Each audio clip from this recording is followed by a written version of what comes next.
Yeah, I'm gonna call this, meeting of September 9th of the planning commission, which is 4:31 order.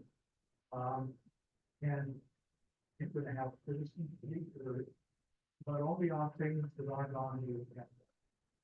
Not the part of the public hearing, anybody here to make a comment at the end. There will be an opportunity after hearing. So, any ex parte communications or disclosure to anybody. And we, in terms of who is here, all commissioners are in the room except for Laura Long, who is on the list. That comes to approval of the minutes. The motion is approved.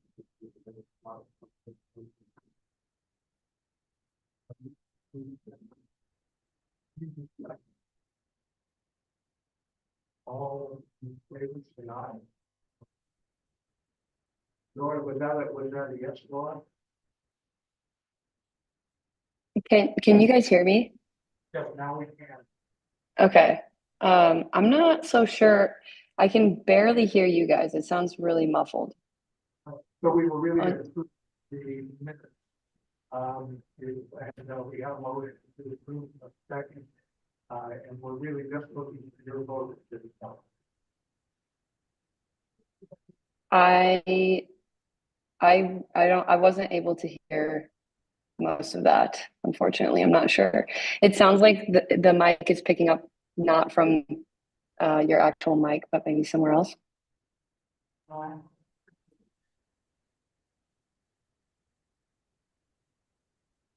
Is anyone else on Zoom that hears it like that?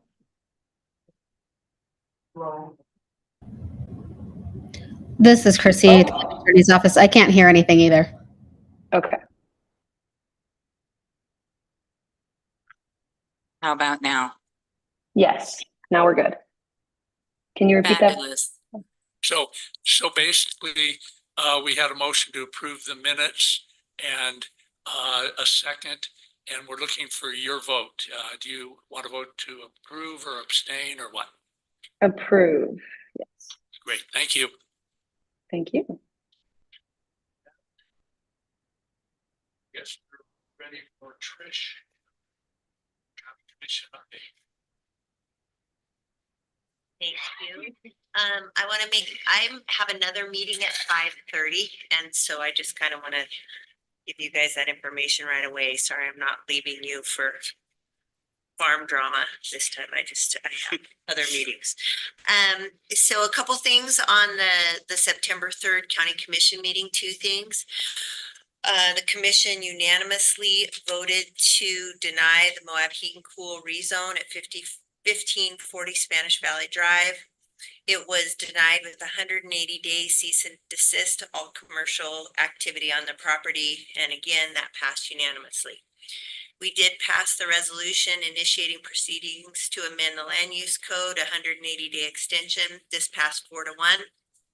With Commissioner Winfield in opposition and McCurdy abstaining. And is it okay if I give kind of a couple comments? I did talk to Commissioner Walker today. I think I want to give that stuff now just so I don't, if I have to go and you guys are in the midst of debate, I want to give some comments. Is that okay? You're okay with that? Okay. So I did talk to Commissioner Walker today about some of the updates. So a couple comments. He wanted me to go over three main points.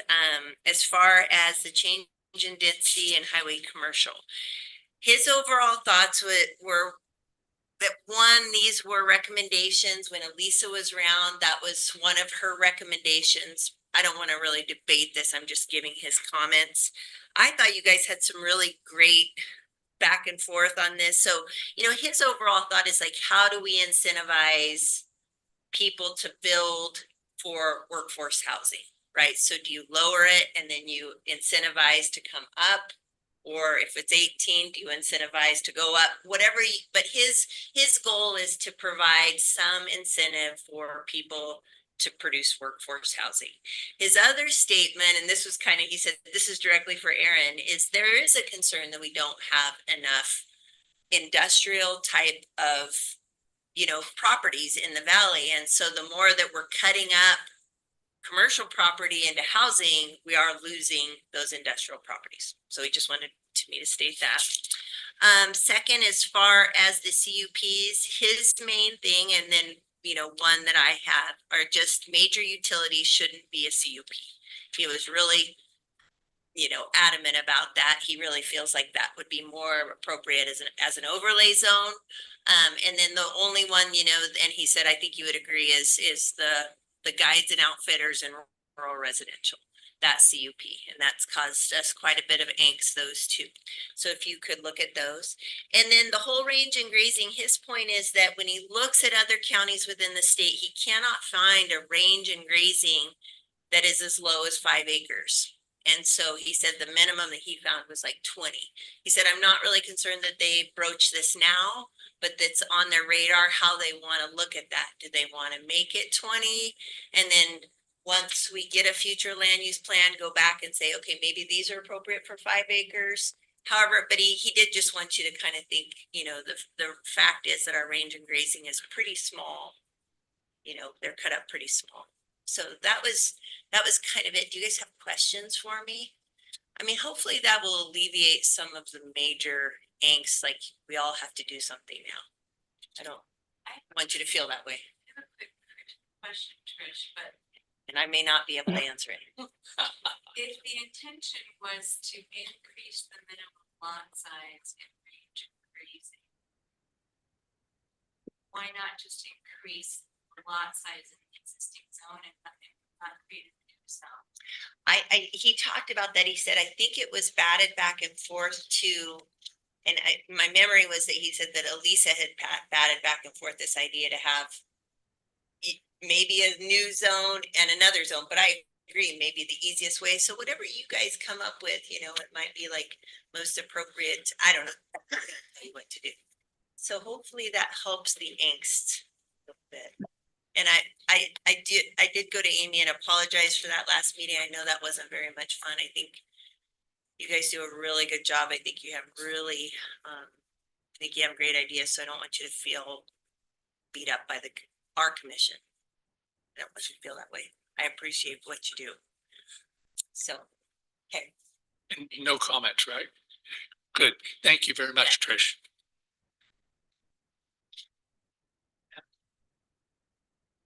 Now we're going to go into the public hearing. So I'm going to open the public hearing at 4:38. I'm having trouble reading clocks. I always had trouble with that. I guess we'll first go to a staff report. And I think I should mention how I think we're going to handle this. We're going to have a staff report. I believe it's going to be on each of the little sections that we've kind of reviewed. Then we're going to ask for public comment, and I'm going to probably ask people to state which of those sections or what are their major concerns, so we get a good shot at taking notes, knowing what's coming. Then, of course, what we do is close the hearing, have a motion, and then eventually have a discussion and a vote on it. So we're ready for the staff report. All right, thank you. So I'm not going to do too long of a staff report here. Basically, you have the staff report in your packet, and my summary was mainly to kind of help us organize some things. And so we have many proposed land use code revisions this evening across many articles. So we've got articles 2, 3, 4, and 5. We have articles 6, 9, and 10 are all have various revisions proposed within them, not to like repeal and replace the entire article. There's just various sections that are proposed to be changed. So the county commission, as Trish just sort of summarized, requested that the planning commission in particular look at 4 areas to provide a recommendation to the county commission. And that can either be a favorable or an unfavorable recommendation, or you can propose changes to it as it exists now. So those four are to add a proposed RAR 20 zone, and that's in Article 3, Section 3.1 use table, and it's also in a few other areas in the code. The second one is to change some of the permitted and conditional uses that are in the use table 3.1. And one of those also requires a change to section 3.4.8 to add a new major utility overlay. And that's also section 4.10. So we'll kind of get into that in a minute. And then Article 5, section 5.5.2, I do have a change to my staff report. I messed up on that bullet. So I apologize, but that is the purpose of the proposed revision is to decrease the allowable residential density in the highway commercial district from 18 units per acre to 5 units per acre. So that's the correction in my staff report. But and as Trish just mentioned, there were some reasons for that, which we can get into. The other sections that we're going to look at have to do with there's a lot of proposed revisions that staff is looking to go forward. Some of that has to do with floodplain ordinance sections of the code, natural and historic drainage ways sections of the code, and some general development standards as they relate mainly to accessory dwelling units and bringing those up to the state statutes for that. We also have some requested changes to preliminary plats and site plan reviews and some other things. So we can go over those as well. And then we also had some proposed revisions to Article 10 definitions. And at this time, staff is recommending that you table those. Since the county commission passed another 180-day resolution last county commission meeting that allows us to make code changes within 180 days. Staff is requesting that we hold off on on the Article 10 definitions. There's just a lot going on in there. It's up to you how you want to handle that. I started going through it and I got to the letter C, and I'll show you. I had so many edits to A through C. I just finally had to stop. So we can talk about that. So I can pull up all of these on the screen and share the screen in a minute. And so I think those are my recommendations. So we have those 4 items that we need to send a recommendation to county commission. And our thought about this was to make a motion on each one. So as we close the public hearing, Chair O'Brien is probably going to discuss some of that. How do we handle this idea? So we thought we could do a motion on each one of those 4, and then we could launch into all of these other revision sections as well. So hopefully that works for everybody. So do you have any questions of me right now? Do you want to see anything on the screen right now, or are we good with just moving forward?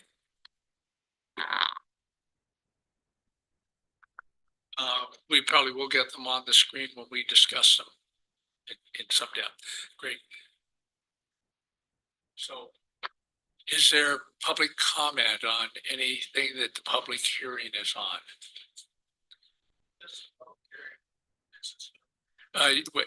Let's say you were interested in highway commercial, you could come forward, give your name, and then talk about what you think about that.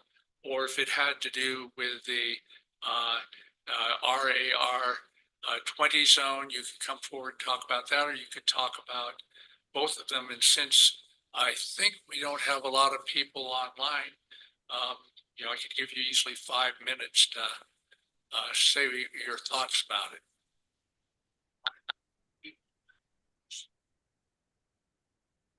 Okay, is this a chance for me to just jump in? So it might be helpful. Yeah, so the public hearing is for the purpose purpose of the code revisions that we just ran through really quickly. It's best if those of you online maybe raise your hand and we can go in order. You can either do that on your screen, or there's also a place to raise your hand, and we see a little yellow hand on the screen. So I'm going to let Alicia, who is is here helping us tonight, I'm going to let her call out who to go next, because we can't see all of you. Harry Holland. Oh, yeah, thank you. I'd like to comment on the range and grazing. I think that's Article 2.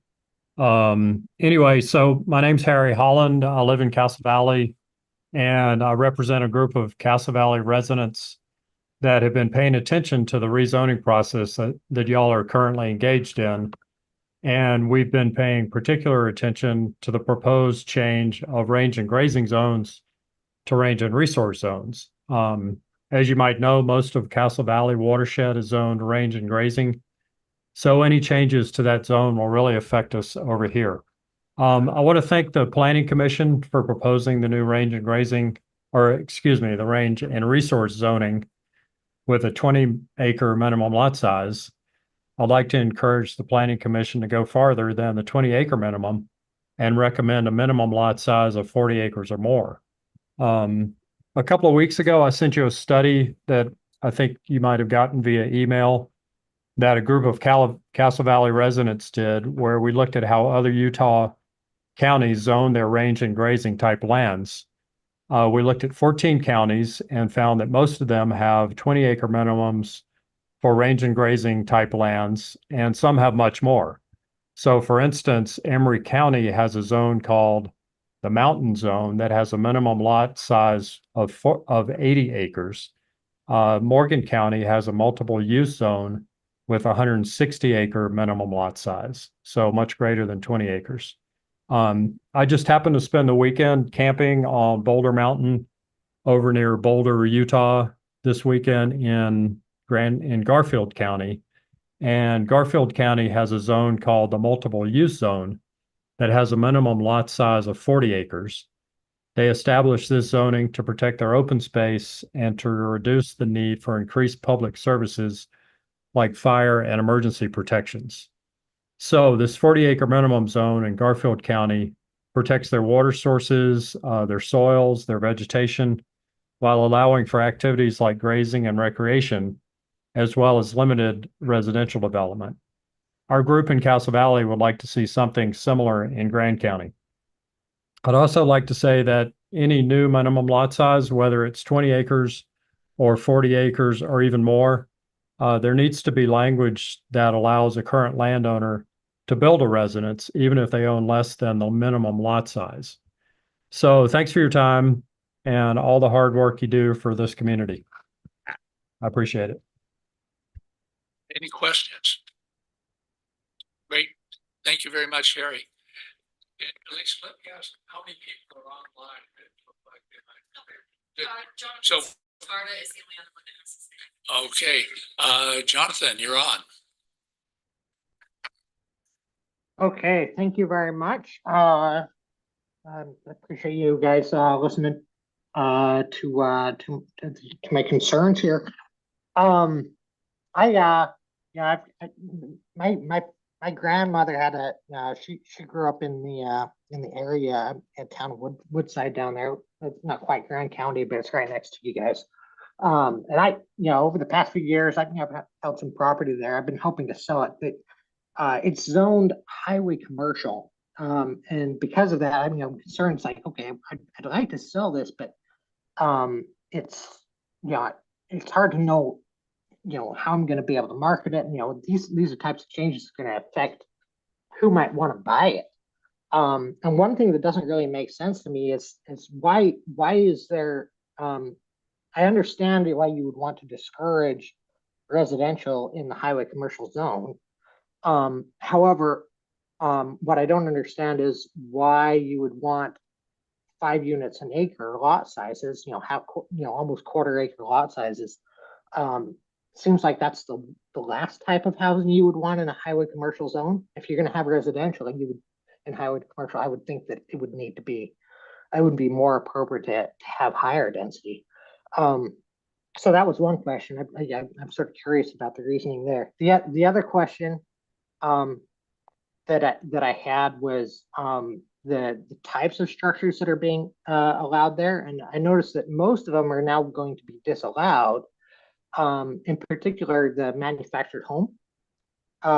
If that was the type of home you wanted to put, and I didn't understand why, why that restriction is going to be necessary. You know, a lot of these places are hard enough to build as is, with all the technical limitations that have to be overcome. So I'm not, I am just wondering why we need to add, some additional, uh,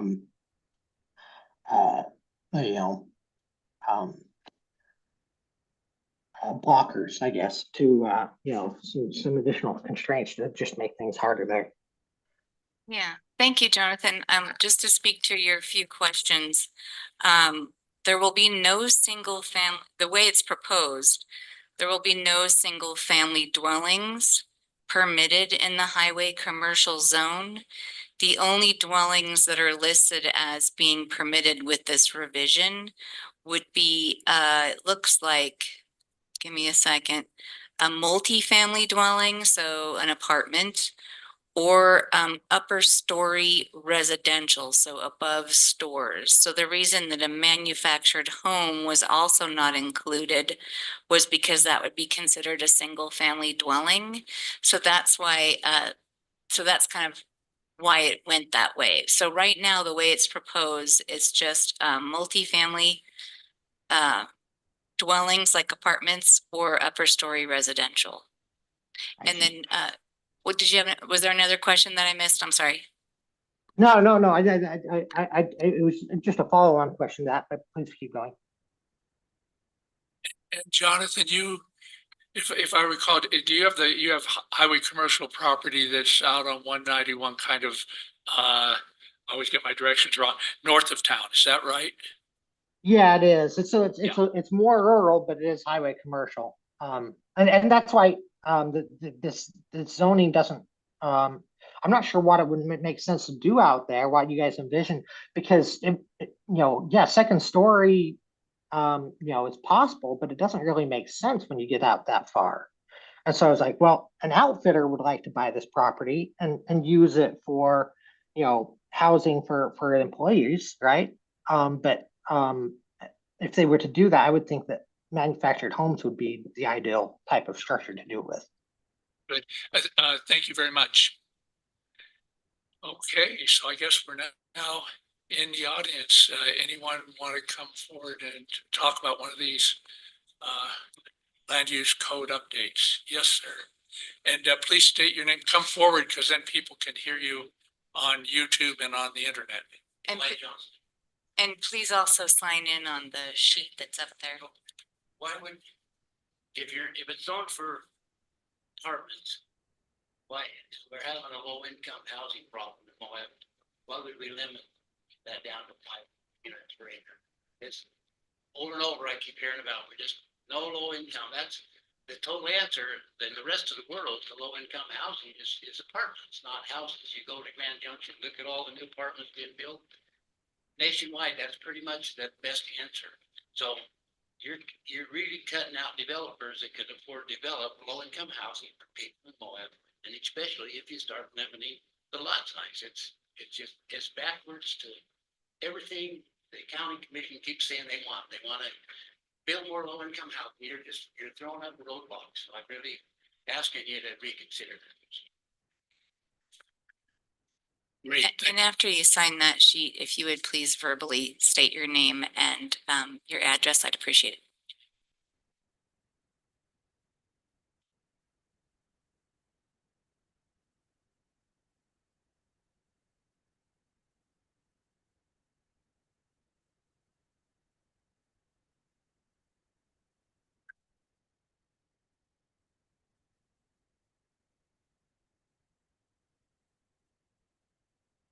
Thank you. Sure. Okay, my name is Russell Pogue. I've been a resident of Grant County for the last 61 years. presently working as a materials engineer for the Department of, or for the UDOT. And before that, I was a federal agent for Homeland Security for 20 years. I own property at 2410 South Highway 191, which is, I got a letter in the mail Friday finding out about this.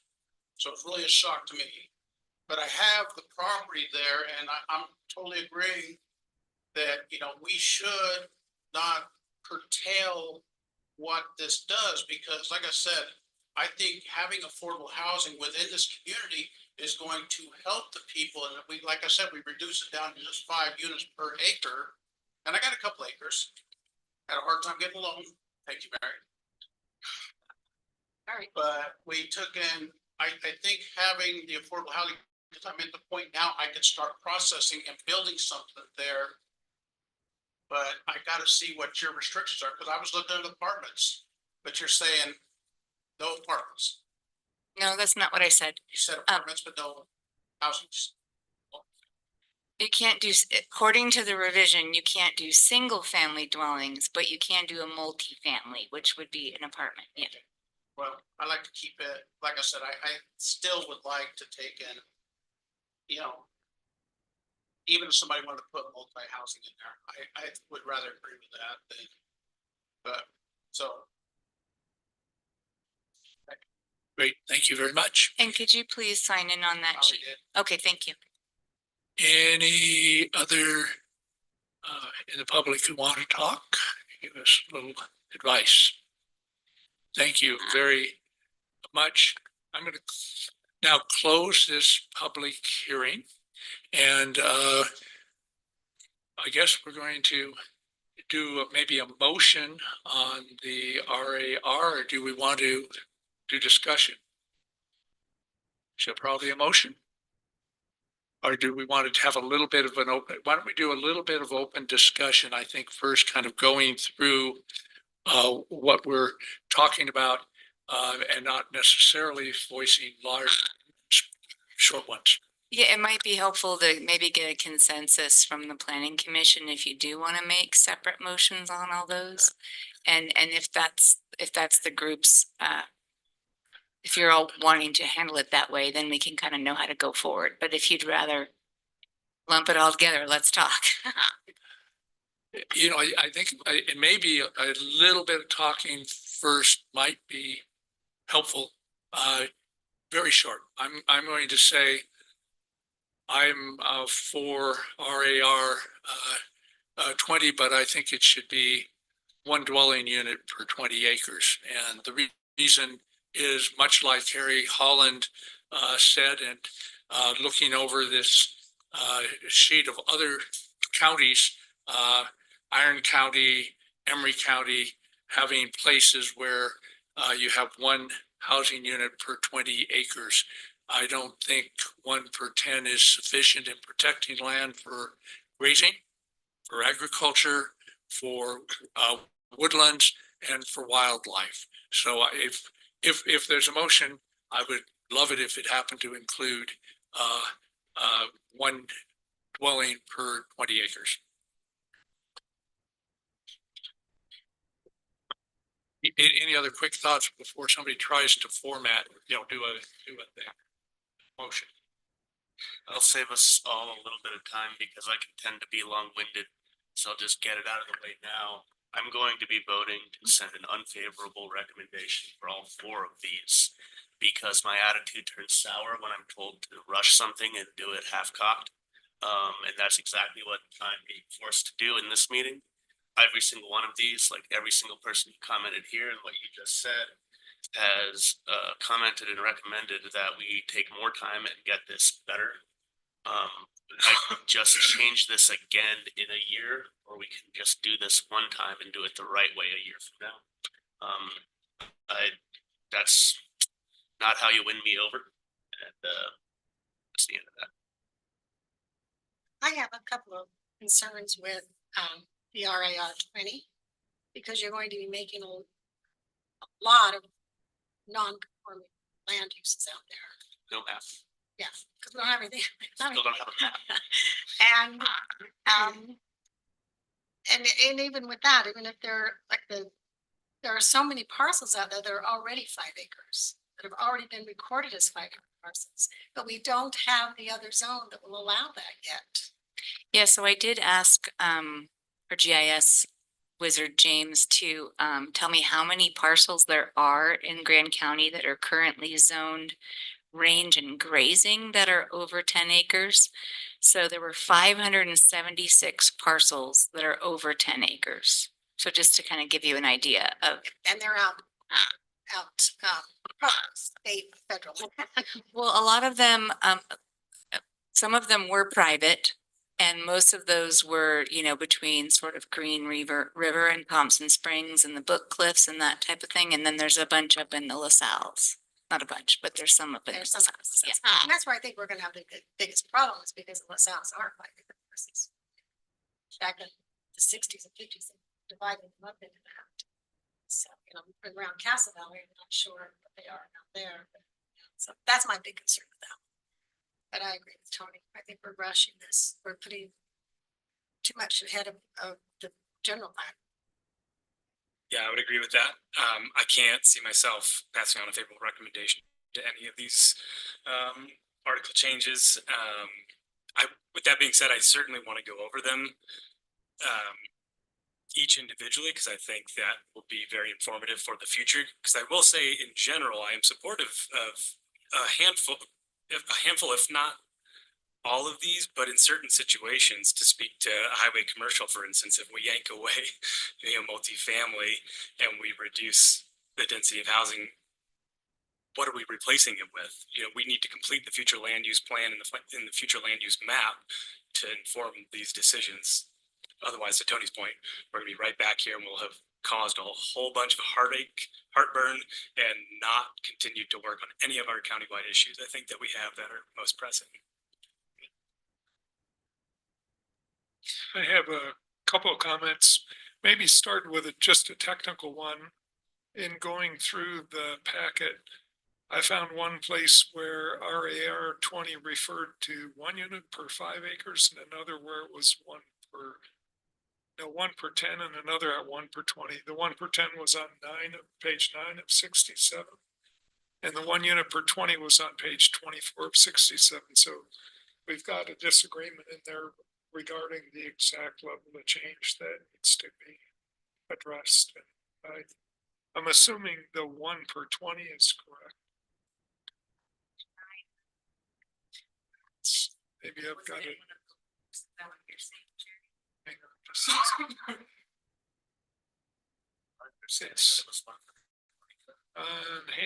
on handout. It's section 2.15.1 purpose. And buried down in there is a limited residential development at density of 1 unit per 10 acres is permitted. Right in there. It's about halfway down, a little more than halfway down. So it says limited.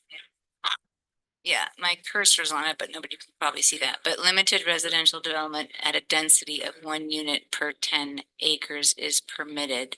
So let's go to Article 5 and just see what that lot design standard says. So I'm guessing that's an error. Anyway, that's one thing, just a technical thing that needs to be. And then the other comments I got is in our last meeting, we had a discussion about breaking this up into 4. And I think that's a good idea for this reason. There's a lot of information in here. This thing is 67 pages long. And like you, Steve, I think there's some value into what's in here. But the fact that we're in the middle of a future land use plan, which is going to have an impact on pretty much each and every one of these things, to me says what you said, Tony, that we're just rushing things here. And I would much prefer to go through this once, get it right, and let the future land use plan kind of guide us through these changes rather than have these changes guide us through the future land use plan. I can guarantee if we made these changes today, in 3 months, 4 months, whatever the date is, we're going to go back through and make changes again. So I guess my in a nutshell, my opinion is let's keep it broken up into 4. Let's take copious notes so we know how to address this again when the time comes and know where the work remains to be done. And then I'm gonna be voting no on all four of these as well. I just want to add a quick comment onto what Jerry was saying. In another 3 to 4 months, as you said, we might vote on the future land use map and plan. I think that's in the best case scenario. You know, we kind of have a track record in this county of having a lot of turnover in planning, and who's to say that this continues? Well, it hasn't been on time. We're well past our deadline. So if we're creating these holes in our land use code and we don't create the solution 18 months from now, I think then we've done a huge disservice to the community. So the only one I was looking at possibly passing is the overlay on utilities and with conditional use permits on top of that. I had a few ideas.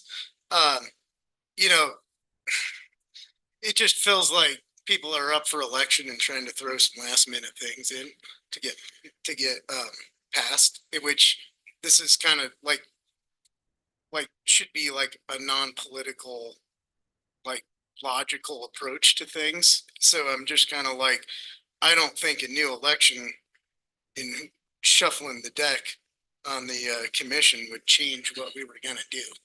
Right. So like, I think we can all kind of continue plotting our course. That utility one, I parsed around. And then I feel like, you know, a lot of people that have the highway commercial, I mean, that's kind of like Jonathan Sarka. I've actually worked on his places, and it is an odd fit. Like, he has a place north of town that, like, you know, we're thinking about applying things south of town, but there's a highway commercial up there, and like the whole thing was like, you know, not redoing our general plan.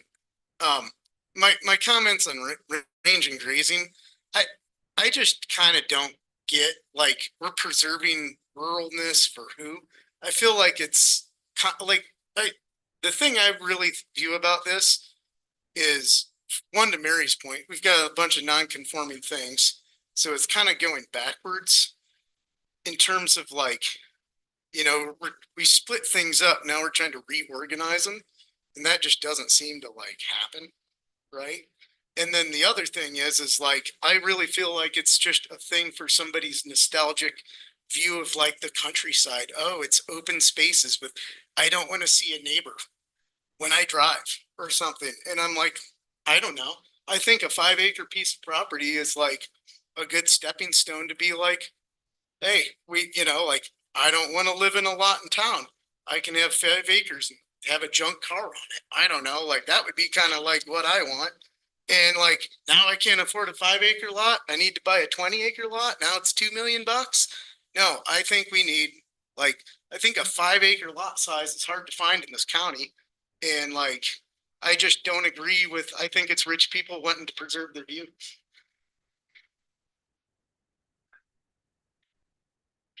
I think, Laura, do you have something to add? Yeah, going kind of off of that, I'm new here for everybody that doesn't know. So I also feel pretty uncomfortable with like rushing things through, because I'm kind of trying to absorb all of this as best I can, but there's a lot to absorb. But sort of on the range and resource 20, why is it non-residential? But there's probably a really simple answer to this, but it's non-residential, but you can build a single family home on it. Can someone just explain that to me real quick? I'll do the best I can, Laura. As far as why it got put in the RAR, why it got put in the non-residential section of that table, I think because the reason should be, as we talked about, that this idea of preserving really large lots for specific purposes like agriculture or mining or any of those things that would happen on very large parcels, whether it be grazing, whether those kinds of things. And so I agree with you in the sense that I don't think they wanted to limit someone that would have the ability to put a dwelling on that. So if you're working a farm or if you're, you have an operation out there, it's easier to live out there, live on site. One, to keep an eye on your business. Two, you might have to drive a long way to get to this large parcel. So I think the idea was to allow a single family dwelling. You know, one of staff's suggestion was not to allow a duplex. I thought that was interesting, or a group home, or all other group living. So I think, even though it got put in non-residential, if we really get into the use table, you're correct. There's a lot of things that were added to this table that aren't exactly non-residential. So if we decide to revise this a little bit and forward something to the county commission with our recommendations for that, I think that's some things we should look at, Laura, is that whole use table for that zone. Thank you. If it seems appropriate at this point, I'd entertain a motion and then we can discuss further. Does anyone have a motion? If we wanted to suggest an edit to a specific term, should we make that now or should we make that during the motion? I think you can make that in your motion, and well, you know, sometimes you can second a motion just for the sake of discussion. But if somebody wants to, you know, amend that, that's also your purview. So go ahead, Tony. It's actually not pertinent to the RAR 21, so that's why I asked now, because I'll bring it up a couple motions. Okay. So Chair O'Brien, are you looking for a motion specifically on RAR 20? On the RAR, and I certainly have further discussion, but I'll make a motion to pass an unfavorable recommendation. I'll get to my notes. Is there a second? One second. Okay, we are open for. Yeah, sorry, just to clarify, of Article 2, Section 2.1, establishment of districts, the purpose to add the proposed RAR 20 zone. Okay, and that's still seconded, right? Still Okay. second. So Go ahead. I'll comment that in general, I think I could be in favor of this. It's just the timing thing. You know, when this eventually impacts landowners, I think they'll have limited recourse or ability to shape the actual details of the zoning district. Because all of a sudden it's going to be a question of, okay, here's this district that already exists. You didn't comment on it because you weren't aware of it because we did this rushed. And now it's going to be a yes or no. You're either in this district or not, and that's all you're fighting for. And you don't, the people that it impacts the most don't get to weigh in on the actual structure and detail of the definition. So, and if this isn't impacting any current parcels, why not just wait? I agree with what Steve said, and additionally, or to pile onto that, I think it's really reckless to make this new rural zone, especially for a bunch of people who live here in the city, and not ask folks like Lejos and the Dunhams if they're going to be impacted, or even be able to show them a map of whether or not they're going to be impacted. Like, this specifically will affect the folks up in the Book Cliff and the folks who live along the Green River on the west side of the county. And I mean, a lot of us don't even drive out those roads, but a lot of people live next to the Green River on the west side of this county. We're gonna be mad. I mean, I just saw Tammy walk past over here. Like, I know she's got land over there. Does she even know this is going on? She's even in the building, you know? Like, this is without a map, you know? How do we postcard it like this? No way. I also feel like we were gonna put this in, we needed, at one point you had another one for the 5-acre parcel, another section, and it's gone, it's not there anymore. So that, without that, this really is pushing it too far forward. And just a little background on that, there was two name changes proposed to two zones, and the county commission agreed to let that go for now. And they were wanting to rename RG to CR, which would have been a country residential. And then they were hoping to rename neighborhood commercial to neighborhood mixed use. And so they agreed to let go of that for now. But I agree, Mary. I do think that there should be, I think they were on the right track there in a sense that yes, if you're going to create a zone with a really large parcel size, you also need to have, as Aaron and everybody's mentioned, you need to have a different lot size. And so I think that was the idea of where they were going, but it's not all tied together and not all explained as a whole. I'd also like to say, appreciate you putting together a 70-page document that we're all gonna vote no down. I mean, what a waste of time. It's not you, it's me. Yeah. No, it's kind of like, you're all new to this and I don't know. I was like, man. And thank you, Aaron. It is the same packet of information that's cycled quite a few times, just so you're aware. There aren't, staff didn't spend a lot of time on revising a lot of this. There just wasn't time. So this is a packet that you've seen a number of times, so. That's fairly tough. Yeah, we did, we can get to those sections where staff did try to get some things in there that staff felt were important, so we'll get to those in a minute. And I'm only gonna say, I thought there was gonna be range and grazing still existing as 5-acre lots. I'm very much in favor of having this zoning district. And because I think it's very important that we don't do things like you got range and grazing and it's over on the other side of the LaSalle's and you got 40 acres and you develop a small community, or if you have a section, you develop a 64 unit acre with a PUD. So I think this sort of thing is actually very important. I have to say it'd be very nice to have the future land use map. I'm very likely to abstain from this vote because I really think the zone is important. I understand the reasons for not liking the zone to be there without the future land use map.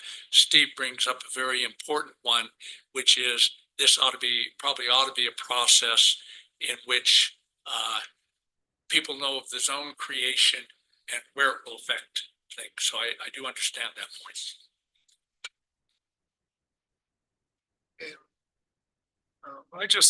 I have two comments. One is on the process and one is on the content. I guess I'll do the content first. There's not a manufactured home allowed in range and resource. It seems like if resource means any type of extraction, there may be opportunity. It may make most sense if someone's doing temporary extraction to put a manufactured home on it and then move it off at a later point. So I think we should consider manufactured home being allowed there. I agree with you, Jerry. I know some of the lots that would fit into the new RAR 20 are just manufactured homes. Yeah. And then from a process standpoint, to the same point made with others, I'd like to know what stays range and grazing and what becomes range and resource before we move ahead. And primarily just because the owners of that property should understand what's coming in. Any other comments? No, and Laura, you don't have her hand raised, do you? I do not. No. Okay. I guess we're. Sorry.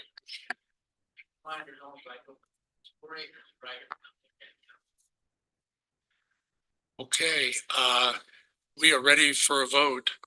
All those in favor of the motion? And the motion is to send an unfavorable. An unfavorable recommendation. And that's 1, 2, 3, 4, 5. And Laura is there with an unfavorable recommendation also, and I'm going to abstain.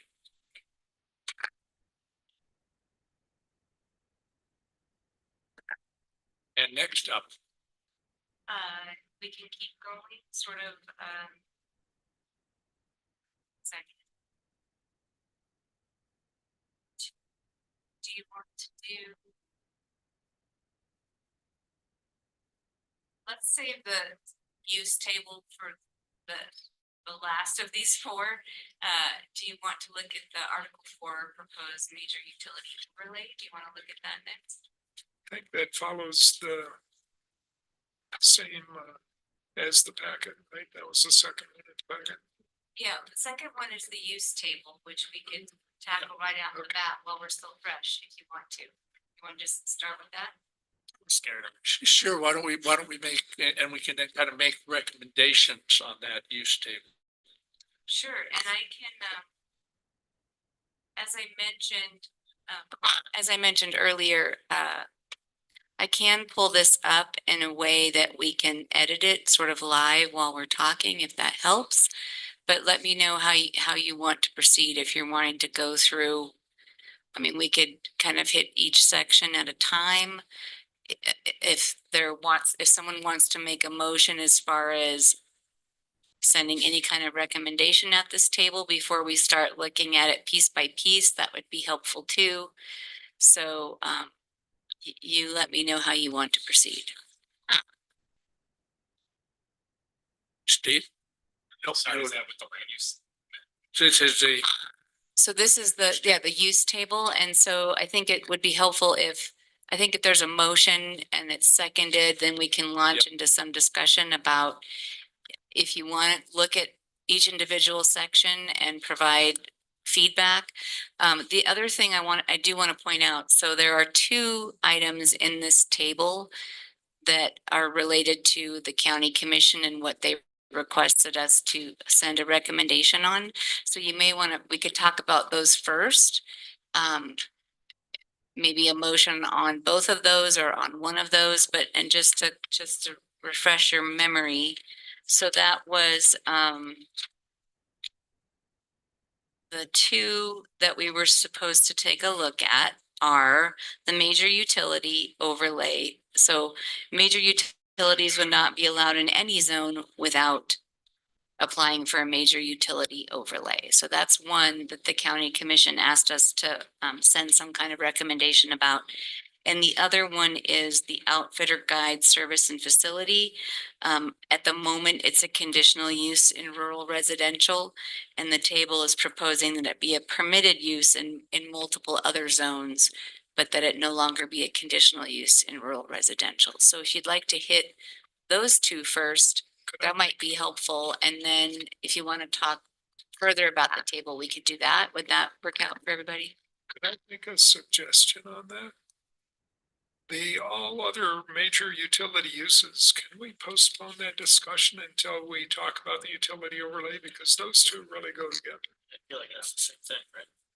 Same thing.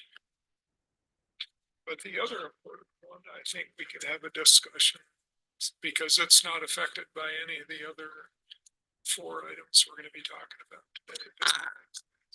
This is the one thing that I probably think the most about and have the biggest feels about on the entire table, because this is what my background is and I actually know what I'm talking about for once in my life. And I think wait, we should have a motion first, right? Thanks, everybody. I will move to send an unfavorable recommendation, the current draft of the land use table.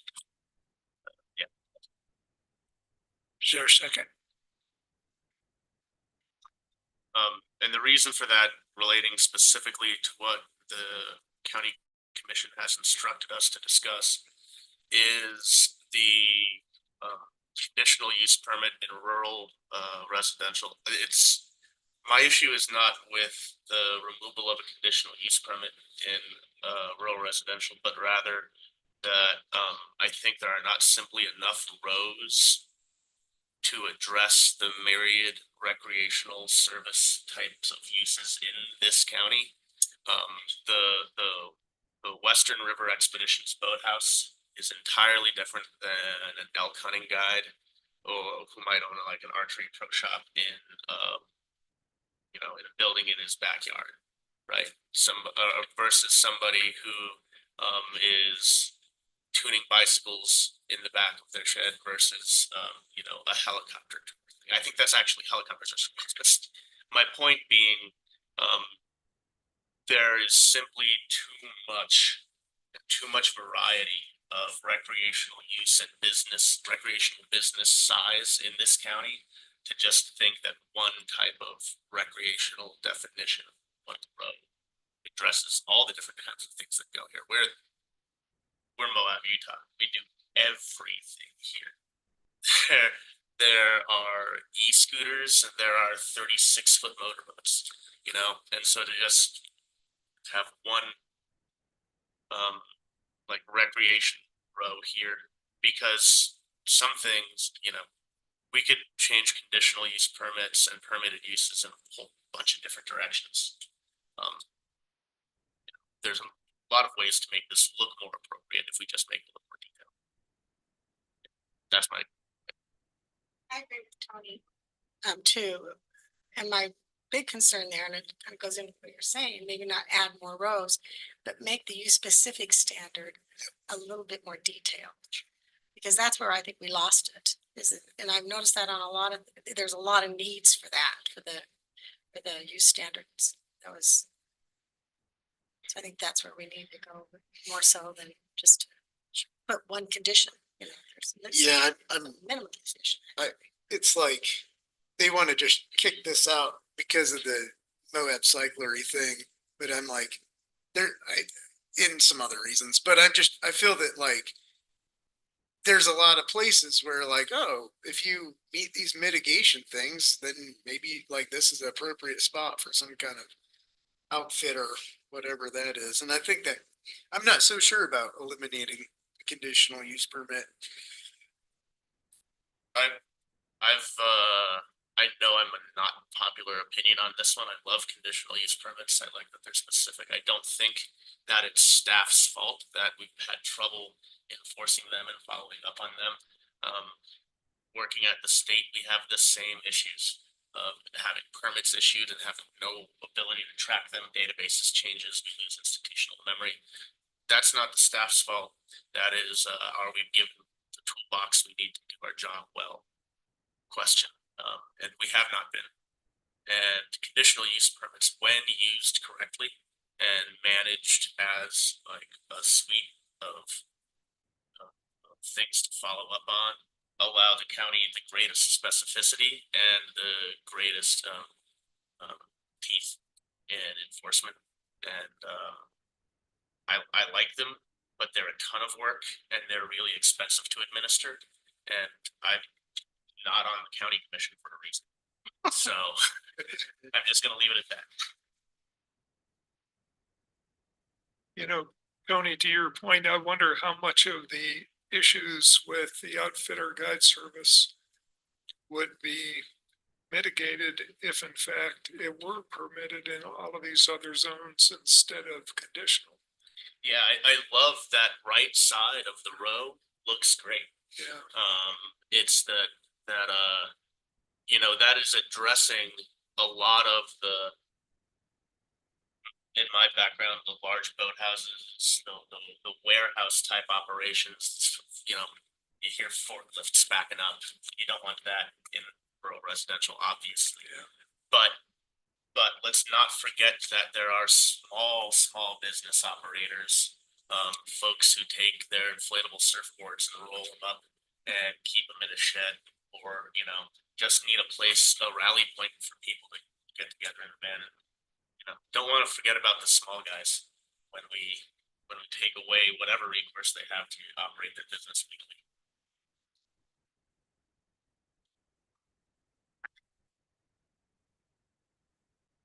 comments?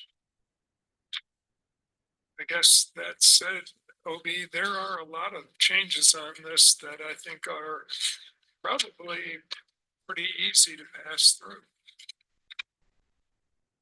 Like all of the permitted on the right side is, if you got the spreadsheet, it's line 67, but it's the outfitter guide service and facility that we we're just talking about. Would you guys be willing to do like pass an amended version of this and we strike a lot of this? I would just remind us folks that a lot of the changes on the copy that I have in front of me are relating to the RAR 20, which we just talked. Right. Yeah. So let's focus on the NC So I zone. was thinking, And that's really just allowing a lot of permitted household uses in NC. What does NC stand for?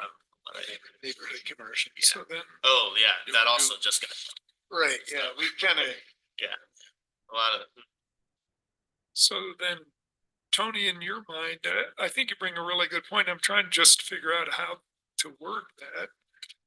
It would be to retain the permitted in that entire line where it's shown.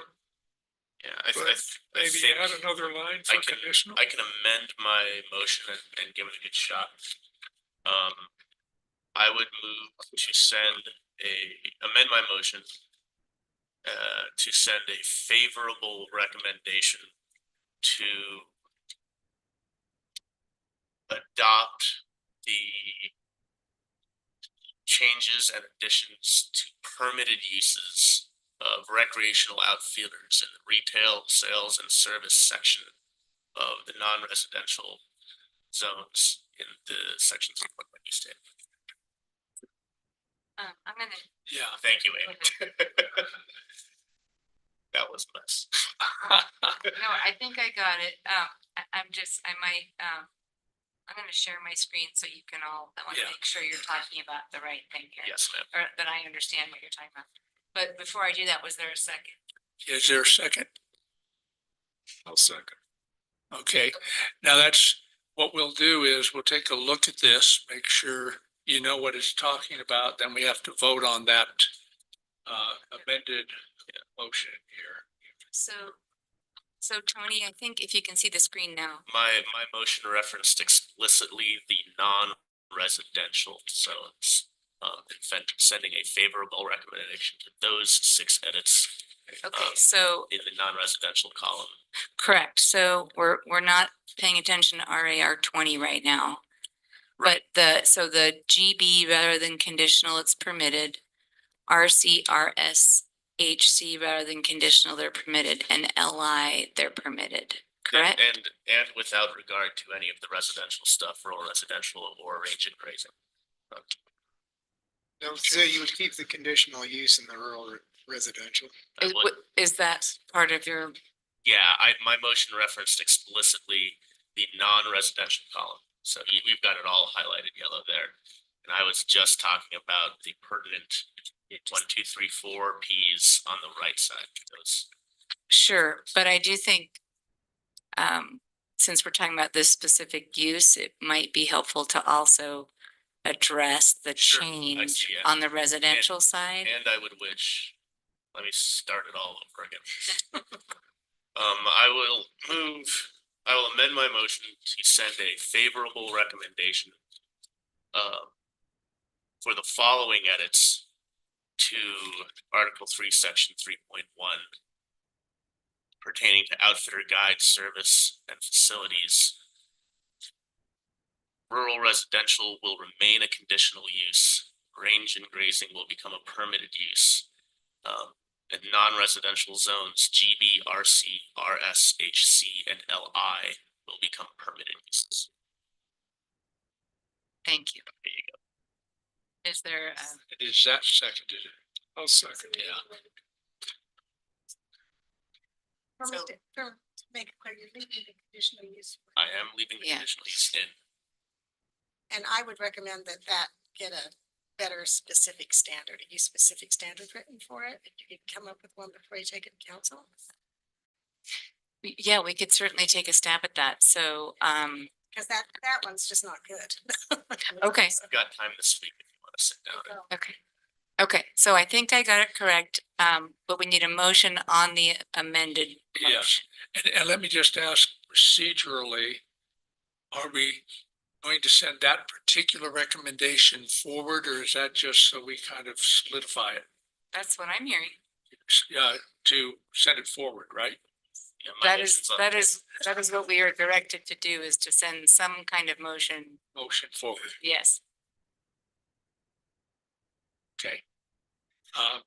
How many are in favor of the amended motion? Did we have a second motion by Mary No. to do further definition of that line? Oh, I mean, yes, we could certainly do that. You won't be able to see it before it goes. So, but we, you know, it's your call. Recommendation, I just. Okay, okay, got it. Recommend that they do that to make it more clear. Okay, Of why we're keeping it in. 'Cause it's Thank a you. Good thing to keep in, just want to clear. okay, thank you. Okay, all in favor of the amended motion? And that's 1, 2, 3, 4. Laura? I'm gonna abstain from this one. It's just a little over my head right now. Two abstentions. Yeah, I would really like to see the condition, like, this is again a thing where it's like, oh, well, what's the terms and conditions on a conditional use permit? I want to see those before, like, cause Tony was like, I think I totally agree with Tony. It's like, we need that list on there, and this is another train wreck of I like shoving Mary's- stuff through. I Like, I like appreciate Mary's the motion. specifics. Yeah, I'm not, Yeah. I'm just trying to do something. Right. I want to go home. I like Mary's use specific standard idea. Yeah. But, it's also, this body does not review conditional use permits, so you're never gonna get a chance to see those. Right, but I can see the conditions, and that's where, like, I'm like, you know what, I agree with you completely. It's like, you know, what's a pack rafter and a mule train, outfitter and whatnot, it's like two different things. So I think that's cool. Yeah, but you guys passed it, so. Well, so I'm a little unclear. So, if Chair O'Brien, if you wouldn't mind, how many were in favor and how many abstained? It may think not there have were- passed, so. I think there were 2 abstentions, Laura and Aaron. No, And I now had- Steve also does. Yeah, so I had 3 abstentions. And could y'all, whoever was voting in favor, would you please raise your hand again? Favors. That was a yes. So there was 4 in favor and 3 abstentions, correct? One no. So, one no, okay, 4 yes, 1 No, no, no. 2 abstentions. This is what Aaron was- No, that's right. Good. Okay. Can I change now? So a interesting question is, are we going to do this for each of these categories, just time-wise now? No, I was just addressing what we were specifically instructed to send Yes. back Yeah. by the county. Okay. That was the one thing that's still material. Oh, Yeah, that's in the one this- they want. So, Thank you very much. That's exactly right. That's Okay. one thing they wanted out of this. there were 2 things. And but that is, the other has to do with the the major Utility. infrastructure. Correct. We wanted to come back to that after. Do you want to do that So now, why since don't we're we- still why don't on we the go ahead and table? Look at the major structure. Okay, First, and then we'll come back to this use table. As I understand what people want to do, we'll go to the major infrastructure utilities, and then we're going to come back to the use table and see what we want to do with the use table. okay, the first thing to discuss though is in the use table, and hang on, I'm struggling with my computer here. In the use table, we need to look at that because that's kind of where we start with this major utility overlay.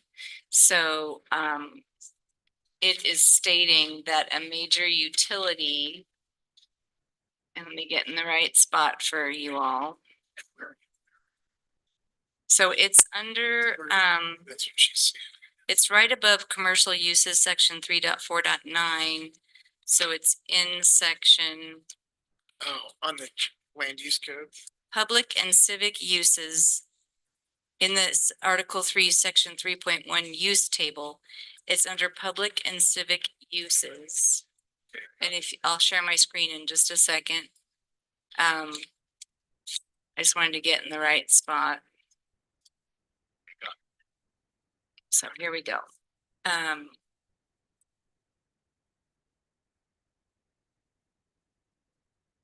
I apologize. I'm on a laptop I've never used and trying to figure this out. Okay. So right now, if you go up to the public and civic uses category in the use table, public and civic uses. If you scroll down to the very last one under utilities, at the moment, there's a category that says all other major utilities uses. And at the moment, it's a CUP in every zone but LI and HI. So this proposed revision is stating that it won't be permitted or conditional in any zone. An applicant would have to apply for an overlay district. So a major utility overlay district. So we can go to that section and read that. Would that be helpful? And then I guess, Yeah, I think that's what, yeah, I think that was the point of asking to put this off until we have a discussion about the overlay, because if the overlay, if we send a favorable for the overlay, of course, then it makes sense to go through this. If we send an unfavorable, does it make sense to review this in detail? yeah, Probably okay. not. Hang on, let me get in that spot. So it also affects this table. So under 3.4.8, sort of the standards, you know, and the additional things about that, it spells out minor utilities and what those might be. And then it also spells out major utilities and what those are. So it's still saying that some minor utilities can be allowed in certain zones with a permitted use or conditional use, but it's the major utilities that have to have the overlay. So we could just look at that. And right now it just says waste treatment plants, water treatment facility, water towers, and tanks. So it is, so we can look at how that's, yeah. This left column, is that a whole list of only minor utilities? On the left-hand side, all of those things listed at the moment are not considered a major utility. Okay. Yeah, and we talked about maybe changing that at one of our last meetings to include a few more things in the major side.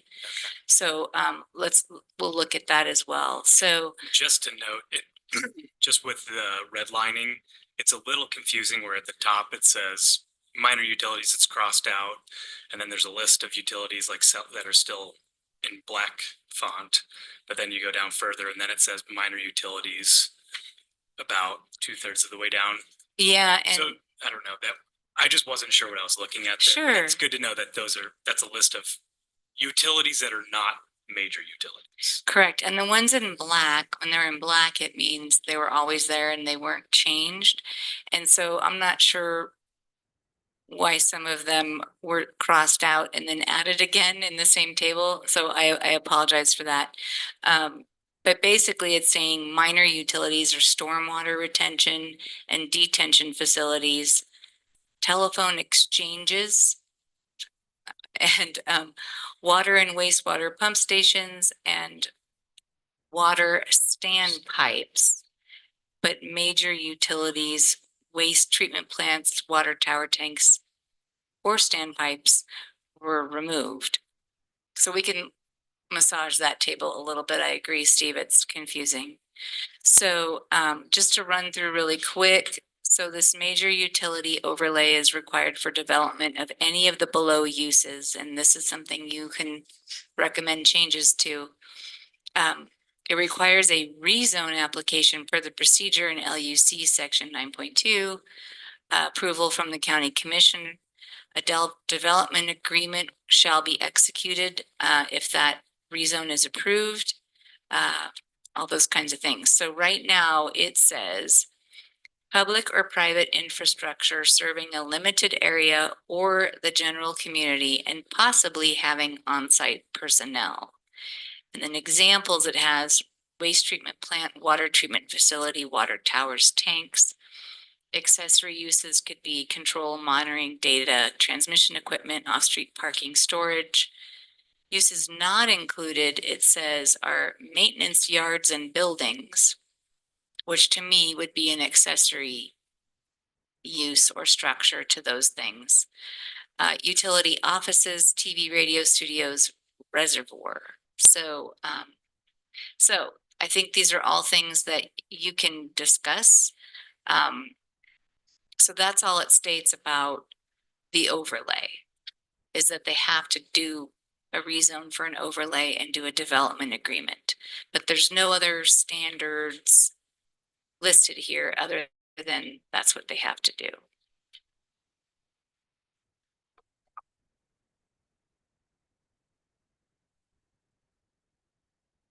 Can I ask a question of staff? So I've heard, as Trish had shared, that there's a specific request to remove conditional uses from this and just make it either, make it an overlay. So what would it take to define conditional uses for these types of utility projects that could safeguard, you know, the community and the desires of the community and the vision of the community? Because I see that that's what's central here, and I have more thoughts, but I'm just curious, like what can be done from a conditional use standpoint? Sure, yeah. Well, let's take a look really quick. I'm gonna move the screen on people for a minute. If you look at right now, so let's look at what it states right now. Give me 1 second. Okay, so it refers to, well, looks like that's been removed. Hang on. Oh, is this one of the ones that has conditional uses? But Yeah, they removed no, the section that it did refer to. So let me stop sharing my screen and find that for a minute while you all talk some more about this. Let me just find what it says now, Steve, and that would be something that we could look at editing and saying, well, we think it should still be a CUP, but we want to beef up that section. So let me find that really quick. So I just like, again, I'm gonna not recommend anything here because, and I'm not picking up staff. Of course, I don't think that these folks came up with this list. I think they inherited it. But major and minor here mean they don't hold true to what those words mean in this table.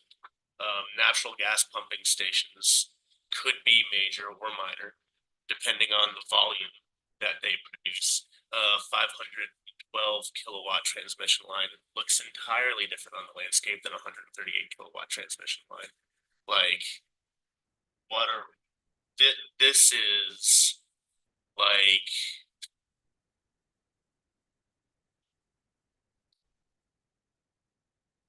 it's trying to be specific, but it's not. You know, it's not getting at the heart of the spirit of what they're trying to do. But it seems a little odd that like the major utility uses list is so short, and there are so many things on the minor utility list that like probably, for example, a water standpipe doesn't necessarily even need to be a utility. A standpipe is a piece of agricultural equipment.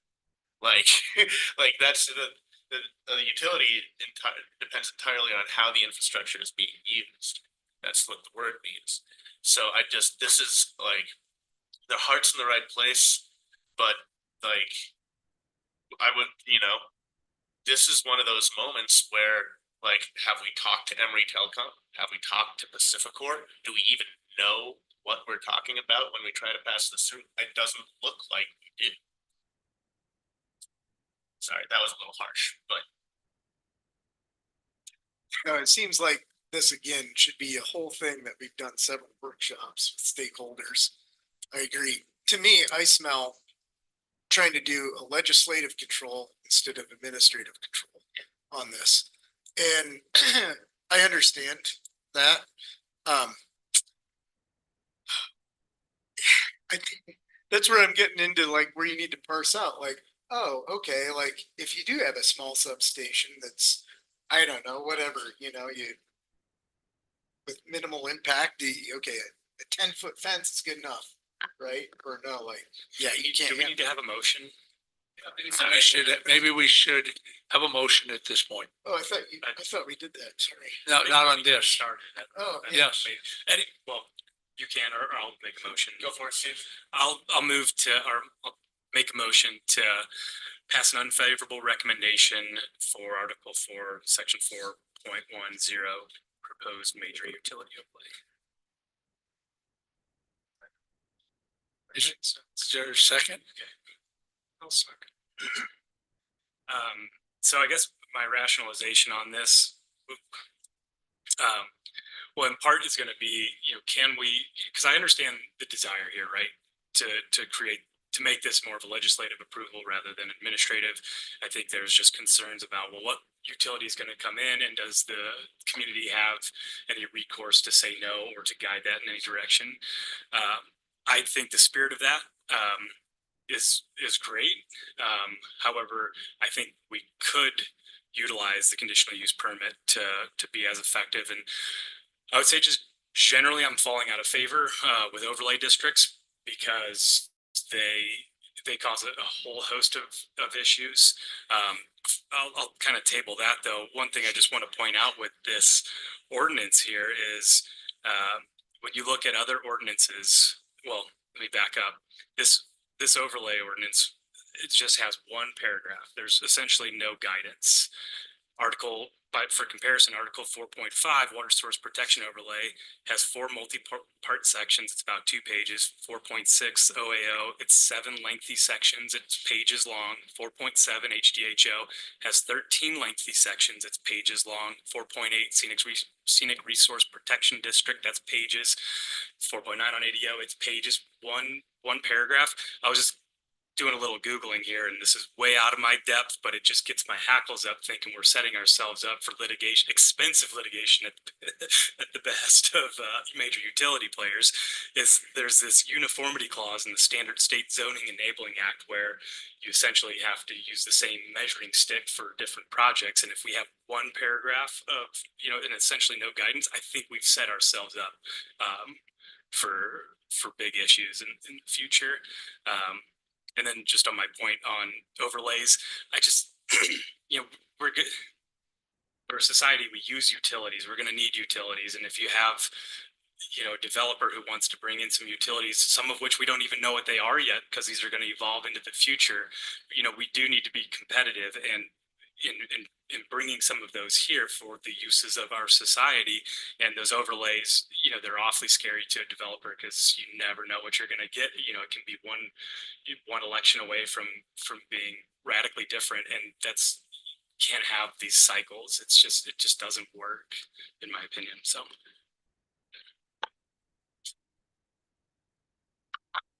So Steve, to speak to your question about maybe looking at the use specific standards for major utilities if they were to stay a conditional use. So I'm in the current table. And so under utilities in the use table, there's quite a few rows about telecommunication towers. And then there's a row about utility substation, which refers to a section in the use specific standards. But then for all other major utilities uses and all minor utility uses, there is no use specific standards section to refer to. But when I dug a little further, and this is speaking to your point, Steve, when I dug a little further, there is a section titled, hang on, I just lost it. There is a section titled wastewater and waste management. And that has quite a few conditions in it. And so, you know, I'm not sure why that wasn't referred to in the table.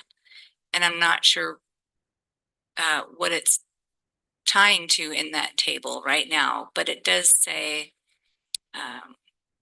there is quite a bit in there. But so to your point and to Mary's point about making sure those use specific standards are correct for the use itself in that table is what I do think takes a lot more time and work is back to your point about if a conditional use has very clear standards, it doesn't make it such a bad thing. I mean, it is a lot of people are moving towards not having conditional uses, and that is a thing that's going on. But if you don't have clear standards, then yes, it makes it confusing for everyone. So from what I apologize, I'm still getting used to our code and everything in it. But I'm not seeing that there was a use specific standard tied to major utilities in the table. So that could have also been some of the issues. If you go to the definitions, it defines what a major utility is, and that's all it does. Right, yeah. Major utilities are exactly what we've been talking about. They're Mhm. owned by somebody else. Yeah. So again, I think that's where that holistic approach comes in, where you're making sure that all other sections of the code that might be related to that also get changed. And I don't think there's things have been missed because when you do things piecemeal, sometimes you miss things or, you know. And what would happen to all the cell tower and all of the other regulations that are already currently in the code? Would they go away? Or would they? Well, this doesn't affect the transmission towers, cell towers, what's being proposed. They're still in the same place on the use Stay the table. same? Yeah, nothing there is changing. Lines 43, 44, and 45, if you got the Excel spreadsheet, it's just above the all other major utilities. Mhm. So as far as I can tell, this specifically addresses water and sewer only. And it's pipelines and storage tanks for water and then distribution for sewer. As far as I can tell, it's not really major utilities, it's those two specific. So, I do have a motion and it looks like it was seconded, right? Jerry, okay, so we're still, okay, thank you. I had one other comment on this as well. If you go to the page 66 of 67, it talks about section 3.4.8J and new 410 major utility overlay. And it says, basically, it says this amendment removes the ability to apply for a CUP to develop a major utility in any zone. And instead requires us to be approved through legislative process via new major utility overlay district, which again is water and sewer, not really everything, right? But then it says the reason for this change is to limit large-scale development to the urban growth boundary currently being defined in the future land use plan. This is essentially the service area of Grand Water and Sewer. And Future land use plan has not been recorded. that's the big issue that I got is, in addition to the fact that we're taking away an administrative function, we are also limiting it to a plan that doesn't exist yet. Can we amend those motion to, or two? I mean, I almost want to do a fit, like, this is consultant level stuff, right? Like where you just hire a consultant to parse this out. Cause I mean, like this, what you're saying, yeah, these utilities, like, okay, Grant County has a lawsuit with Dominion, like gas company, you know, like this is something that, right, that like, I just think we kick this, I mean, I'd recommend we kick this over to a consultant. Also,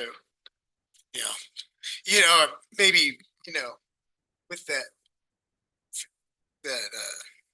unfavorable motion, like they hire another planning and zoning person and give you guys all pay raises too. I'm trying to figure this stuff out.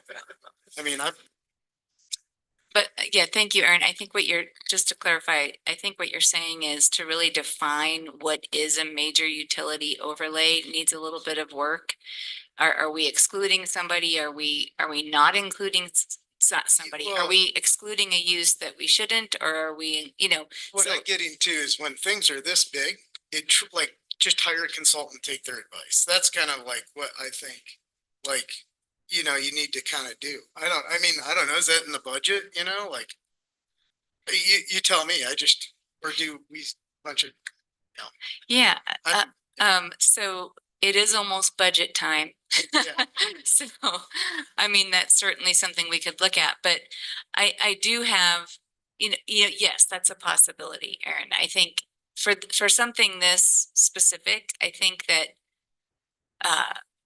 staff, to include our engineer, to include our roads department, to include all the staff that we have right now, to really look at that definition and reach out to all of their other agencies that we work with, including GWISA, including, all those, including Dominion, and including all the energy companies. I think it just takes a little more reaching out to really speak to all of those versus maybe having a consultant, but that's just another way to handle it. But that also takes time. Oh, yeah. And so, That's what I'm getting at. It's like. yeah, and I just don't think that occurred.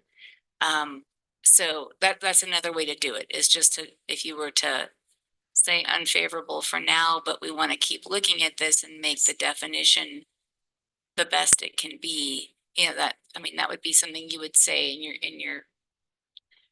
in the recommendation you're forwarding is, we're concerned that this definition doesn't include or exclude all the utilities that it should, I guess the one other question I'd have about this, and just looking at the reason for change here, is it's been my experience with Grand Water and Sewer that they've been pretty accommodating when people have requests, which I think is a good thing. That's why they're here, right?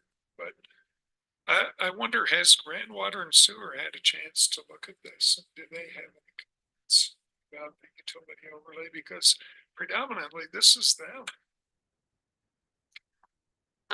I think what this is saying, and that was a good point that you brought up, Jerry, is that this would be for a CUP that's outside, or would be a utility overlay for something that's outside of Grand Water Sewer Service Area.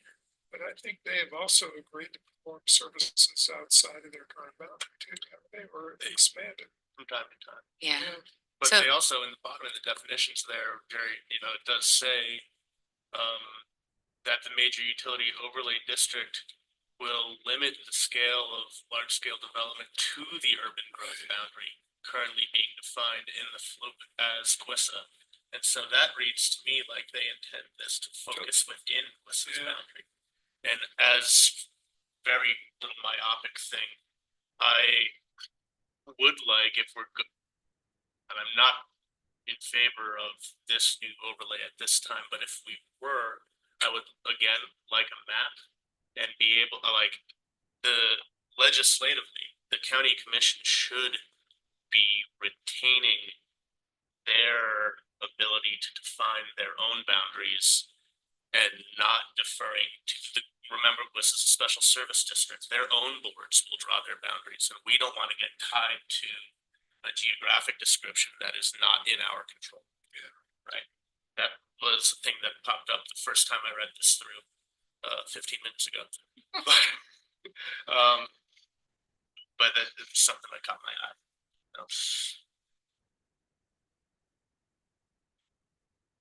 So there's still a motion on the floor. There is still a motion on the floor. And it's been seconded. I'm sorry.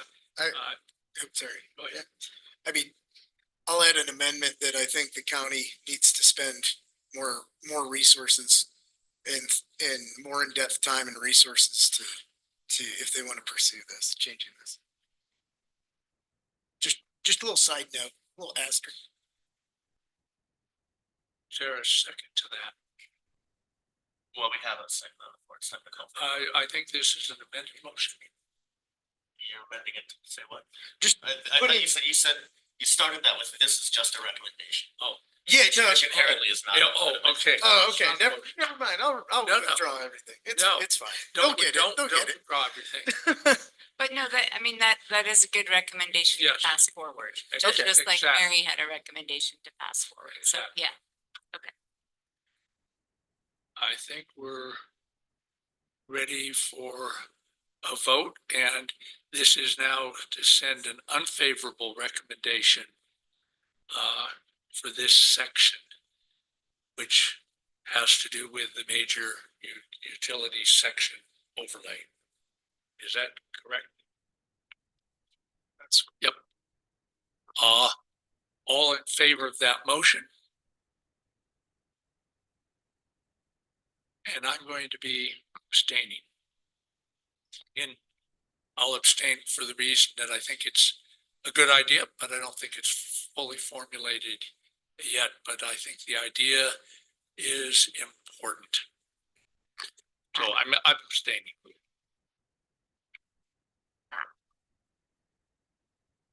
So Okay. That's for, well, we might be able to go back to the use state. So hang on 1 second. So we've made a motion on RAR 20. We've made a motion on the major utility overlay. We've made a motion on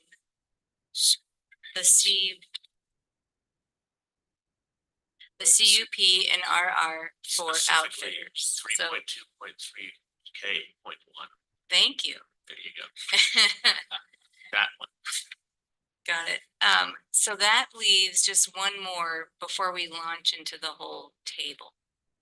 Can we, Yes, there is another. so let's just address the one additional one before we launch into the whole table. And this is one on kind of who pays for the extension of major services. No, this is actually, hang on 1 second, so I can remember. Yeah. Let me, hang on 1 second. Just want to make sure we're hitting the ones we need to. Is that the highway commercial? Yeah, so we did RAR 20, we did the major utility overlay. I think we haven't made a motion on the highway commercial. Is that correct, or did I get lost? That's correct. We still need, I we have know. back on over Article That's 5, all, that's good. 5.5.2. Okay, thank you. 5.5.3. So are you all okay if we do that one next, and then we'll see where we want to go from there? Okay. Okay. Any questions on that right now? And again, I just had that correction in my staff report about it being 18 units per acre to 5 units per acre is what's proposed. So do we have a motion? I'll make a motion to send an unfavorable recommendation to the county commission for the alterations listed in the packet for Article 5, Section 5.5.2 residential development standards in non-residential districts and 5.5.3 residential dimensional standards in non-residential districts. That was pretty slick. I guess. Just read it off this. I'll read it. I second that. And discussion? I feel like at this point, we've made motions that, again, we're sending unfavorable recommendations on R20 in one section of the code. And the edits that are being discussed in this section of the code also, it just, it's almost like voting the party ticket when you had a manual booth and you just pull the lever on the top and all the little levers flipped over to the side. It's like that. I mean, if we're doing it one way, we're doing it this way. Right? Steve? Yes, just my thoughts on this. And I will say too, the 5.5.3, the residential dimensional standards. If somebody wanted to pull that out, if we really wanted to push that through, I think that'd be okay. It's just that there's been some things, some zoning districts that we've passed unfavorable recommendations on that I figured maybe we just strike that whole thing, but that would certainly be something we could parse those two out if we wanted. So my comments are more specific to the highway commercial. So I see no reason at this point why we would reduce the number from 18 to 5. I mean, highway commercial is essentially like it's in reality the only area in the county outside of Moab City where multifamily can happen currently. We're in a housing crisis. In our own general plan, where did my notes go here? Yeah, in our general plan, we adopted, the commission adopted the Moab area affordable housing plan that states our housing needs projection will be over 1,000 units, 1,024 units, additional units by 2030. So why would we be yanking out that potential right now if we don't have anything to replace them with? So that's, again, conditional on that future land use map in the plan where we have those, you know, essentially all the zoning districts are going to get shaken up a bit, and some might be lower, but with that bonus density to make sure that they're active employed housing for our locals, that's great. But until that happens, we're just taking away the possibility to build units when we're in a crisis. You know, that I think is moving too fast ultimately. Yes, there are other zoning districts where multifamily could happen, multifamily residential, resort commercial, resort special. But when you look into those, multifamily residential is 8 units per acre. There's only like 6 tiny blobs in our land use map in the county that actually have those zones, and there's already houses on there. So someone would have to buy out those houses, you know, demolish them, then build. It's not going to happen. Resort commercial, there's basically none of that. That's only Canyonlands by Night and Day, as far as I know. I think so. There's only a couple parcels there. Resort special, that's out 313, and those parcels are probably too far from utilities to really make that happen. So really, highway commercial is our only place in the county, as I see it, that would work. And also to back up on resort special, I think this ordinance, this change was proposing to eliminate any housing in that district anyways. I'll just throw it in there and just say, maybe we can incentivize some commercial ground floor and top story multifamily in the highway commercial zone. Steve, you brought up a good point, and I think we should clarify that because I saw that too. If you could scroll down a little bit, Amy, to that last section. The other way, scroll up. Up and down. There you go.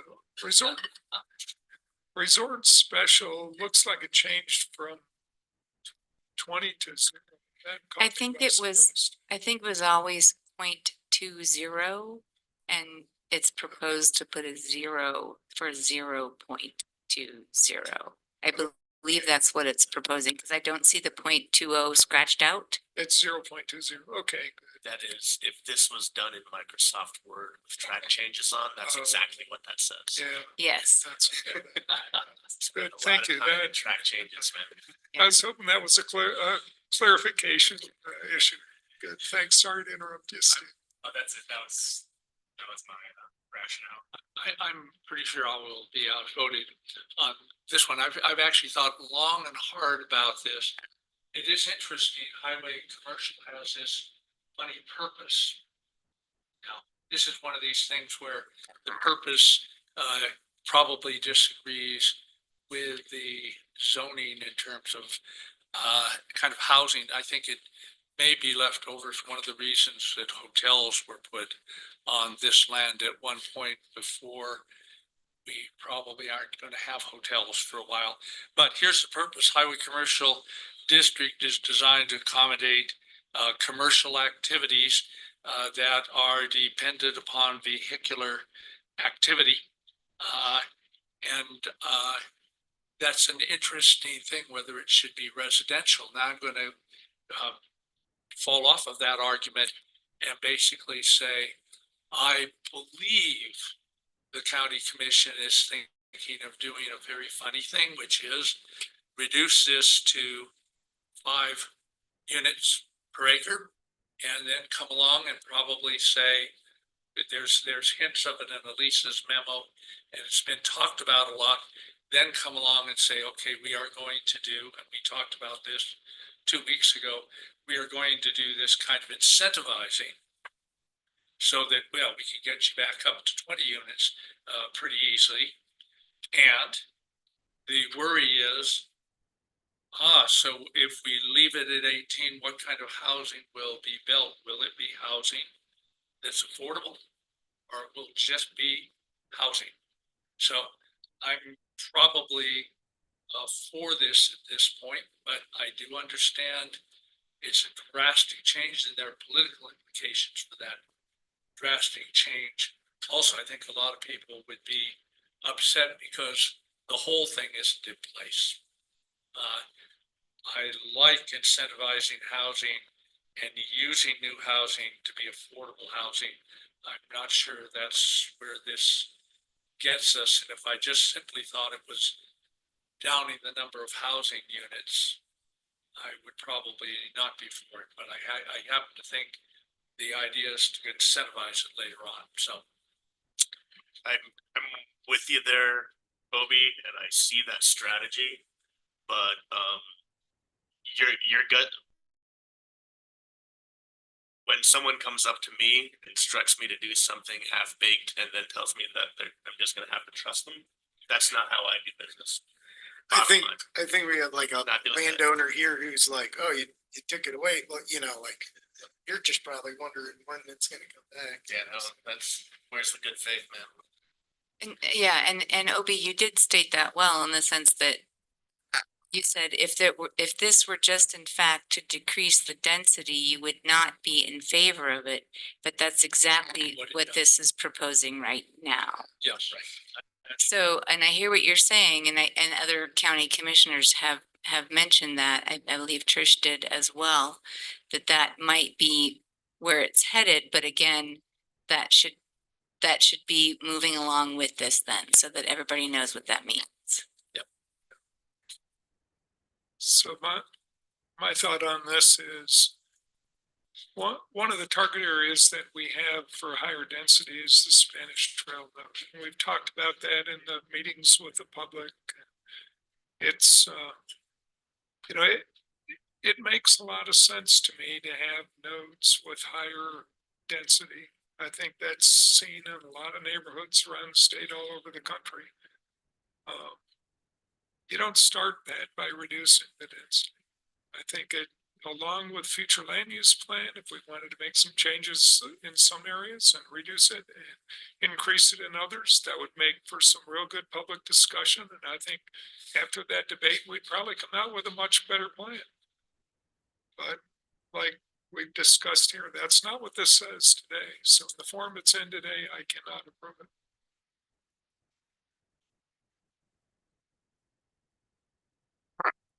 Any other comments?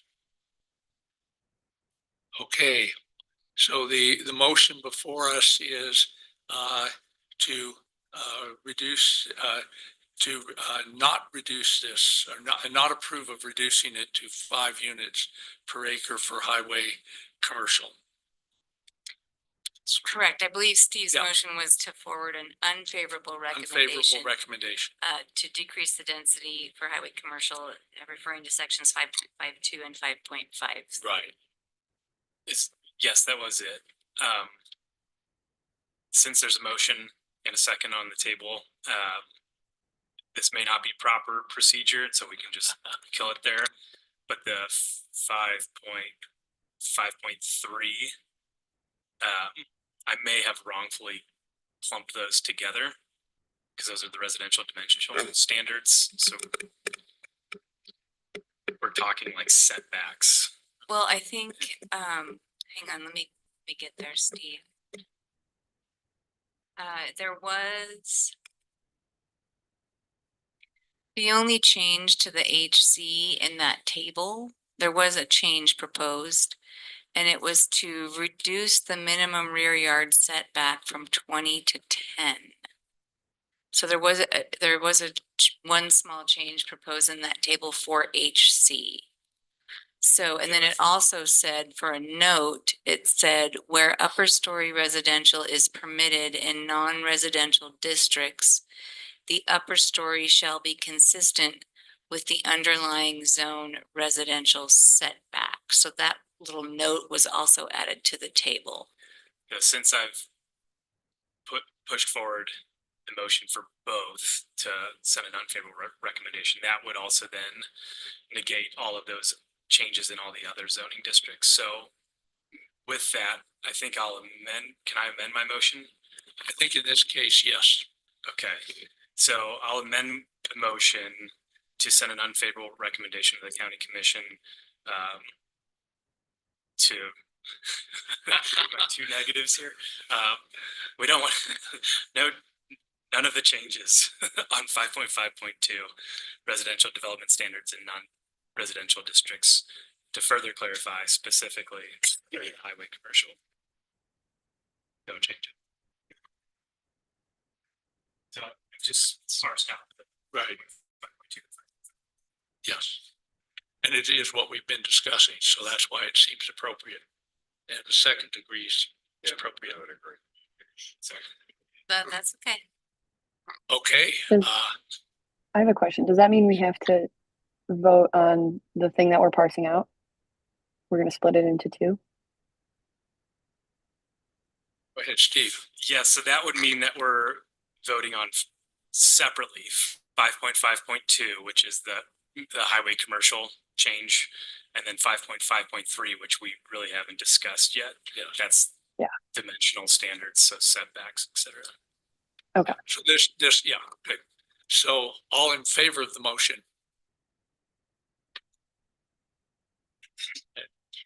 And opposed? Okay, now are we going? That's how I understood it. Really? That's how I understood it. Out of the leader. We Uh, are. I tried really hard for just one big motion, guys. I'm gonna remind you that right in the beginning. That's what I was trying to do. One big motion, big whap. We could have done that.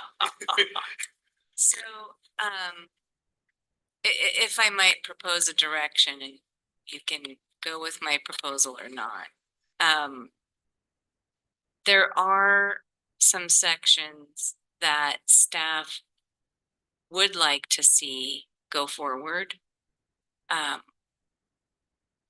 So I don't know if you want to look at those and then launch into all the other things, or if you want to just, you tell me what order you want to go in, so that I was just putting that forward.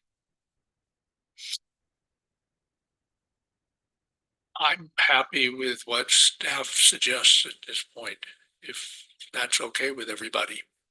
Amy, do you mean in specific reference to 5.5.3, or because we still have that 5.5.3 motion on the table? Oh, is it? I'm Yeah, sorry. That was two motions, took care of the 5.5.2, right? The land use setbacks and lot design stuff, that table, you haven't really addressed that yet, and you had made a motion to address it. And so before we jump into another part of the Okay. packet, that probably should get. I missed that there was another motion in there. So, Why at this point? okay. But would you, so it's really up to you, which would you like to proceed? How would you like to proceed? Because I know it kind of got reformulated and. What if we just kept it easy and wrapped up 5.5.3? Okay. And Sure. maybe what I would propose, OB, is if Amy had any comments on that grid with staff's recommendation on 5.5.3. I'm pulling that up, so hang on one second, Great. just so everybody can see it. And let's put that's in the form of a motion, as you'll I'm good second with it. that, Terry. I'm second. Good. I'll second. Okay. Hang on a second.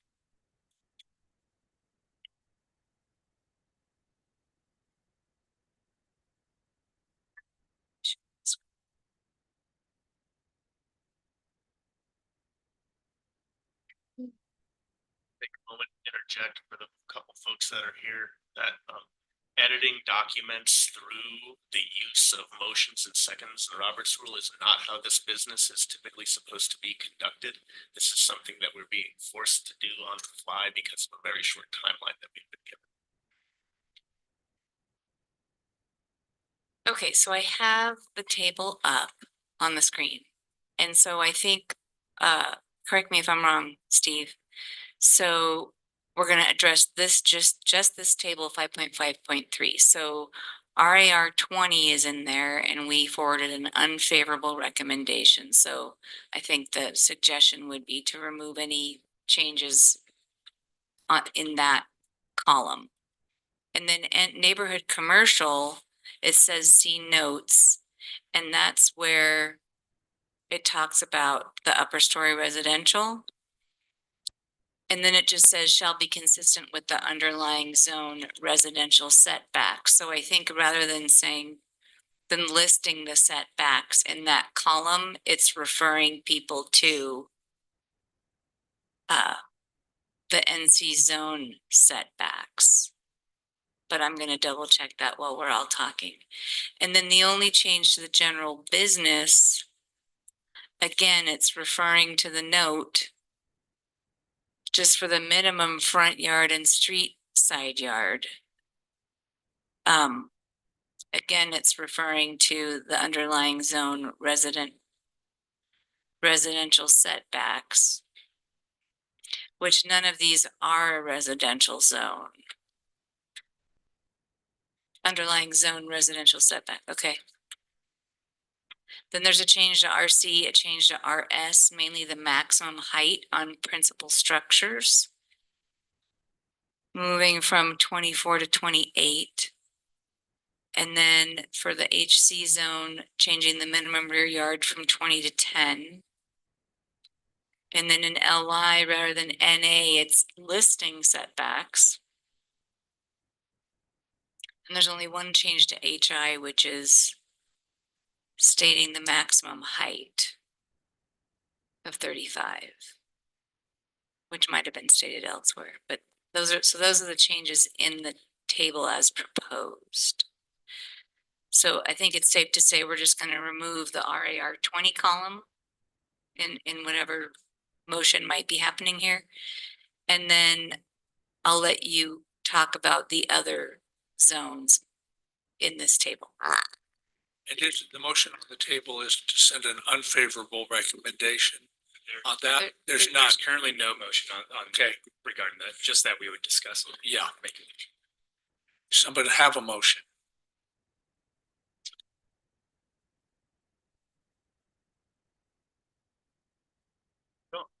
Maybe I just ask a question to gauge other folks' recollection of this. I seem to remember, I'm not sure if this was non-residential versus residential, but when Elisa, I think she was talking with the fire department to understand what their equipment could handle in terms of the reach. So ultimately, you know, how high the structure could be.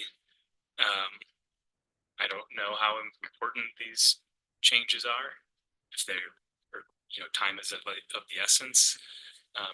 Amy, I don't know if you got any information in the pass along in the changing of the guard. I didn't on that issue. I apologize, Steve. I do know that right now the maximum height in the county is 35 feet. I don't think there's any place in the county that it goes above 35 feet. So it makes me feel a little more comfortable that we're not all of a sudden saying 40 feet as you think about, you know, the fire department and what their limits are. So, but why increase RCRS just 4 feet, and why I would have to look at LI and HI because before it just said NA. So, but again, this is residential standards in non-residential districts. So I think the NA in HI is because residential is not allowed. Same with GB. Same with, well, not NC anymore. So why? So NC is now saying use that note.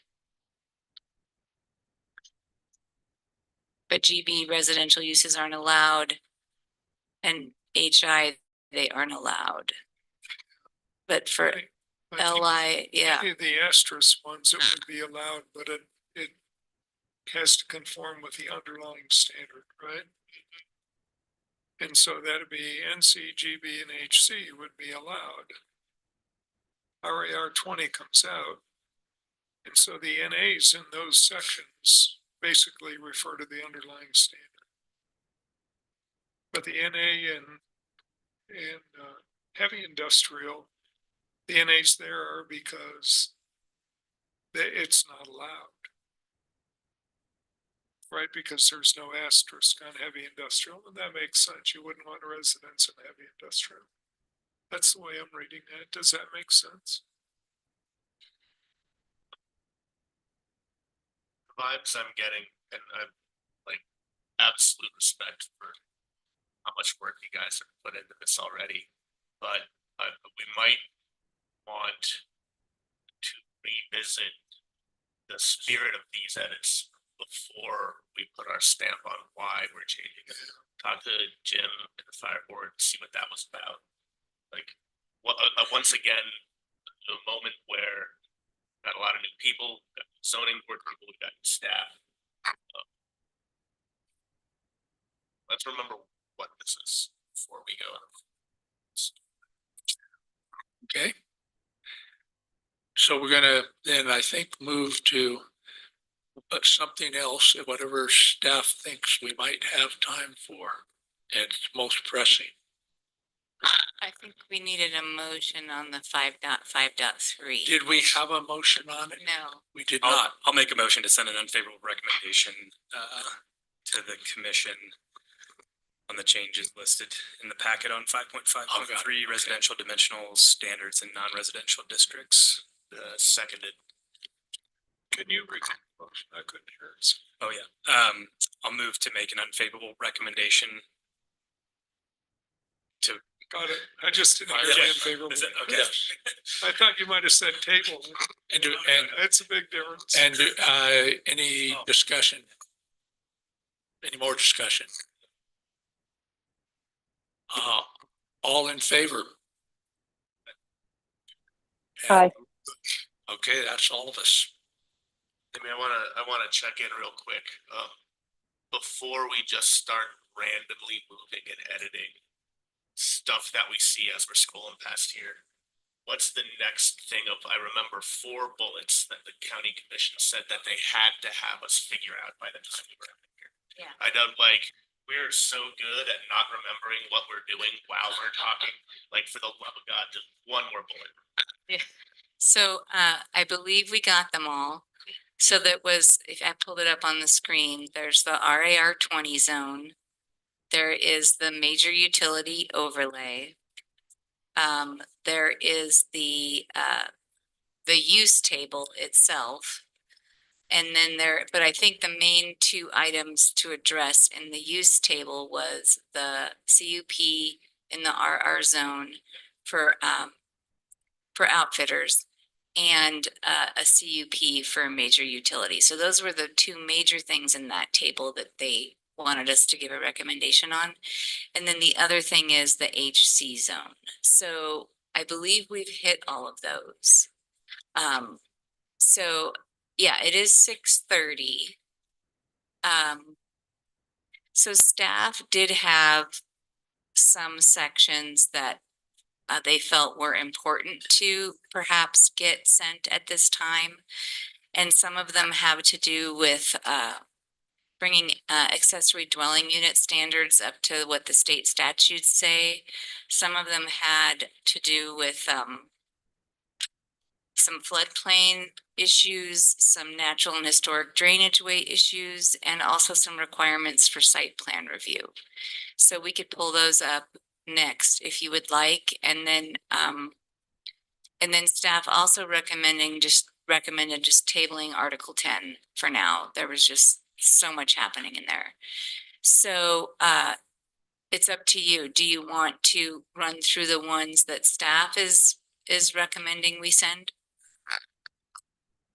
Amy, I can say I spent a good amount of time going through section 6 and section 9 recommended changes by staff. And they're lengthy, but my notes say I would accept all of those.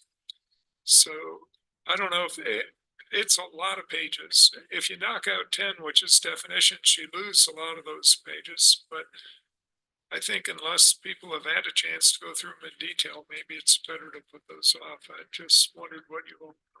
I've only looked at section 6 revisions, the floodplain stuff. And I wanted to ask, I didn't see it in the packet, but it's a big packet and I have a tiny phone. It references ordinance 500 and some odd. I didn't see ordinance 500 in the packet. I know it's a pain. If you want to address that, I would like to see that ordinance. Yeah, I agreed. I apologize. No, that's not, I mean, we could pull it up right now if we want to, but if it's the ordinance I'm thinking of, then that's a pretty intelligent tactical revision to the floodplain design with, you know, the elephant in the room. Yes. But I want to make sure that's the one Yeah, I can. Well, so 598 repealed and replaced the one before it. Right. So there should only be one now. Okay. And I can pull that up if you want to, but yes, I apologize. I meant to include that in the packet That's and I okay. didn't. I just want to make sure we're on the same page. Yeah, and then, so I can pull it up while you discuss, but, and then, so it basically just deleted everything else that was in there and referred to that ordinance, which is what something, our county engineer really wanted to do. And then, and the building official agreed with him, planning staff agreed with him. And then the natural and historic drainage ways, they really wanted to get something in the code about that because that's different than floodplain, right? So, a lot of what's been going on has to do with natural and historic drainage ways as we look at these flash floods that we're having. And so, so they just wanted to add that there is a natural and historic drainage ways map that, and stormwater management plan that's dated 2011. But they're the only documents that we have right now about natural and historic drainage ways. So the idea was to make sure that we're saying this is the document that we have. And the map shows where a lot of the natural and historic drainage ways are, and the master plan does have language in there. But again, you may want to read those things. So that was the two changes to those things. Yep.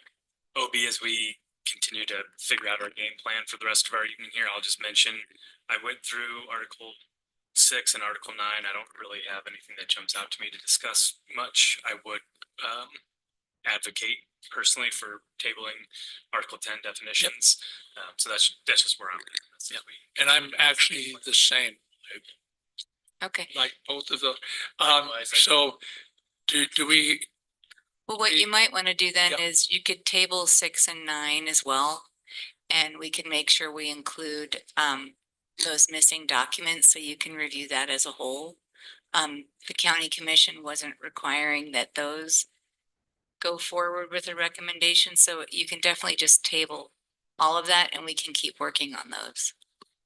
Be appropriate to put them in the next review. Yeah, absolutely. We can do that. You think you'd be ready for it? I mean, it looks like you're about there. Yeah, we would just need to include those documents that are missing in your packet and, you know, go ahead, Tony. I would definitely, well, we've got 3 things here. 6 is a little bit more low hanging fruit than 10. So I would move that we table a recommendation on Article 6 until next meeting, and then table a recommendation on 9 and 10 until staff chooses to recommend a motion on those articles in the future. Ready to pick them. They show up in our packet. Sure. And thank you for attempting some of that, Tony. I tried. Yeah, I would say that Article 9, there isn't much. And it was mainly having to do with preliminary plats and what might be required. And then also for our site plan review, we're having a lot of issues with submittals on site plan reviews, not having enough information. And so I know that staff would really love to see if you have read it and you're comfortable with that Article 9. I will retract my motion previously and then move to table 6 and 9 until next week and 10 until it is. Is there a second? I'll second. I think that follows what staff put in the paper too, as far as what they were ready to do. Ready for 9. Yeah, okay, but you wanted to table 6 and 9 to the next meeting and then table 10 longer. Yeah. Is that correct? Correct. Okay. Until staff recommends. Until staff is ready. I think staff's ready for 9. Yes, they are ready for We're talking 10. only Right. 10 only Definitely. indefinitely, yes. Okay. Did anybody second that? Yes, Yes. Jerry did. Oh, okay, okay. Any discussion? I'm just pointing out, there's also Article 3. Oh, there is Additional Article Sections 3.2 and 3.3, so I don't know how those fit in. Yeah, and the 3.1 use table. Yeah. So the remainder of the 3.1 use table. Yeah, well, I don't know how long we want one motion to be.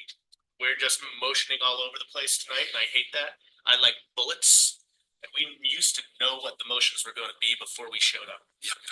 So, Well, and That was that's difficult. never really advised, just FYI.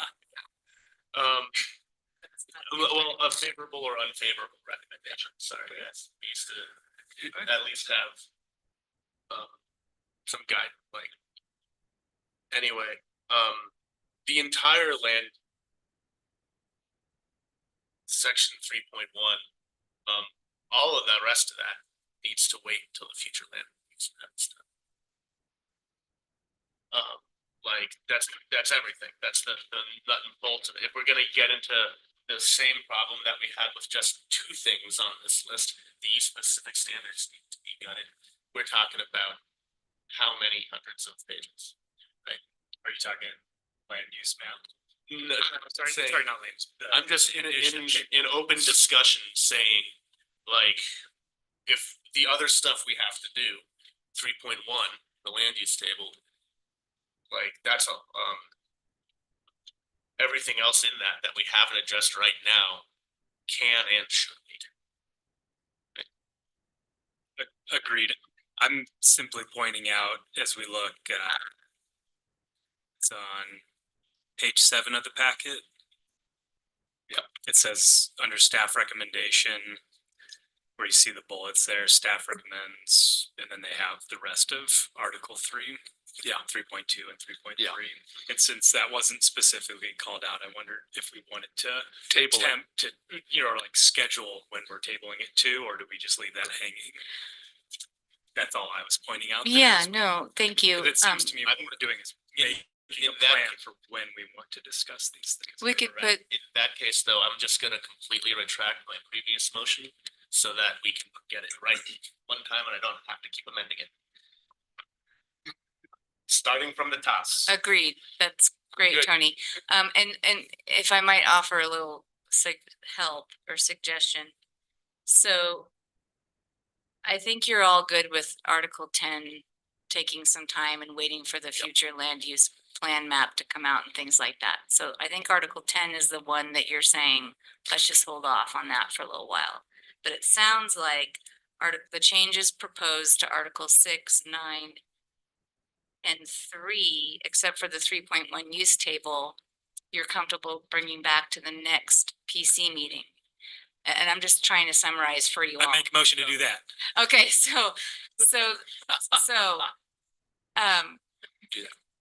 just wanting to make sure I summarize that correctly. So the 3.1 use table and the table 10 definitions are tabled until we get a draft at least of the future land use plan. That's what it sounded like. I'm not gonna make the motion though.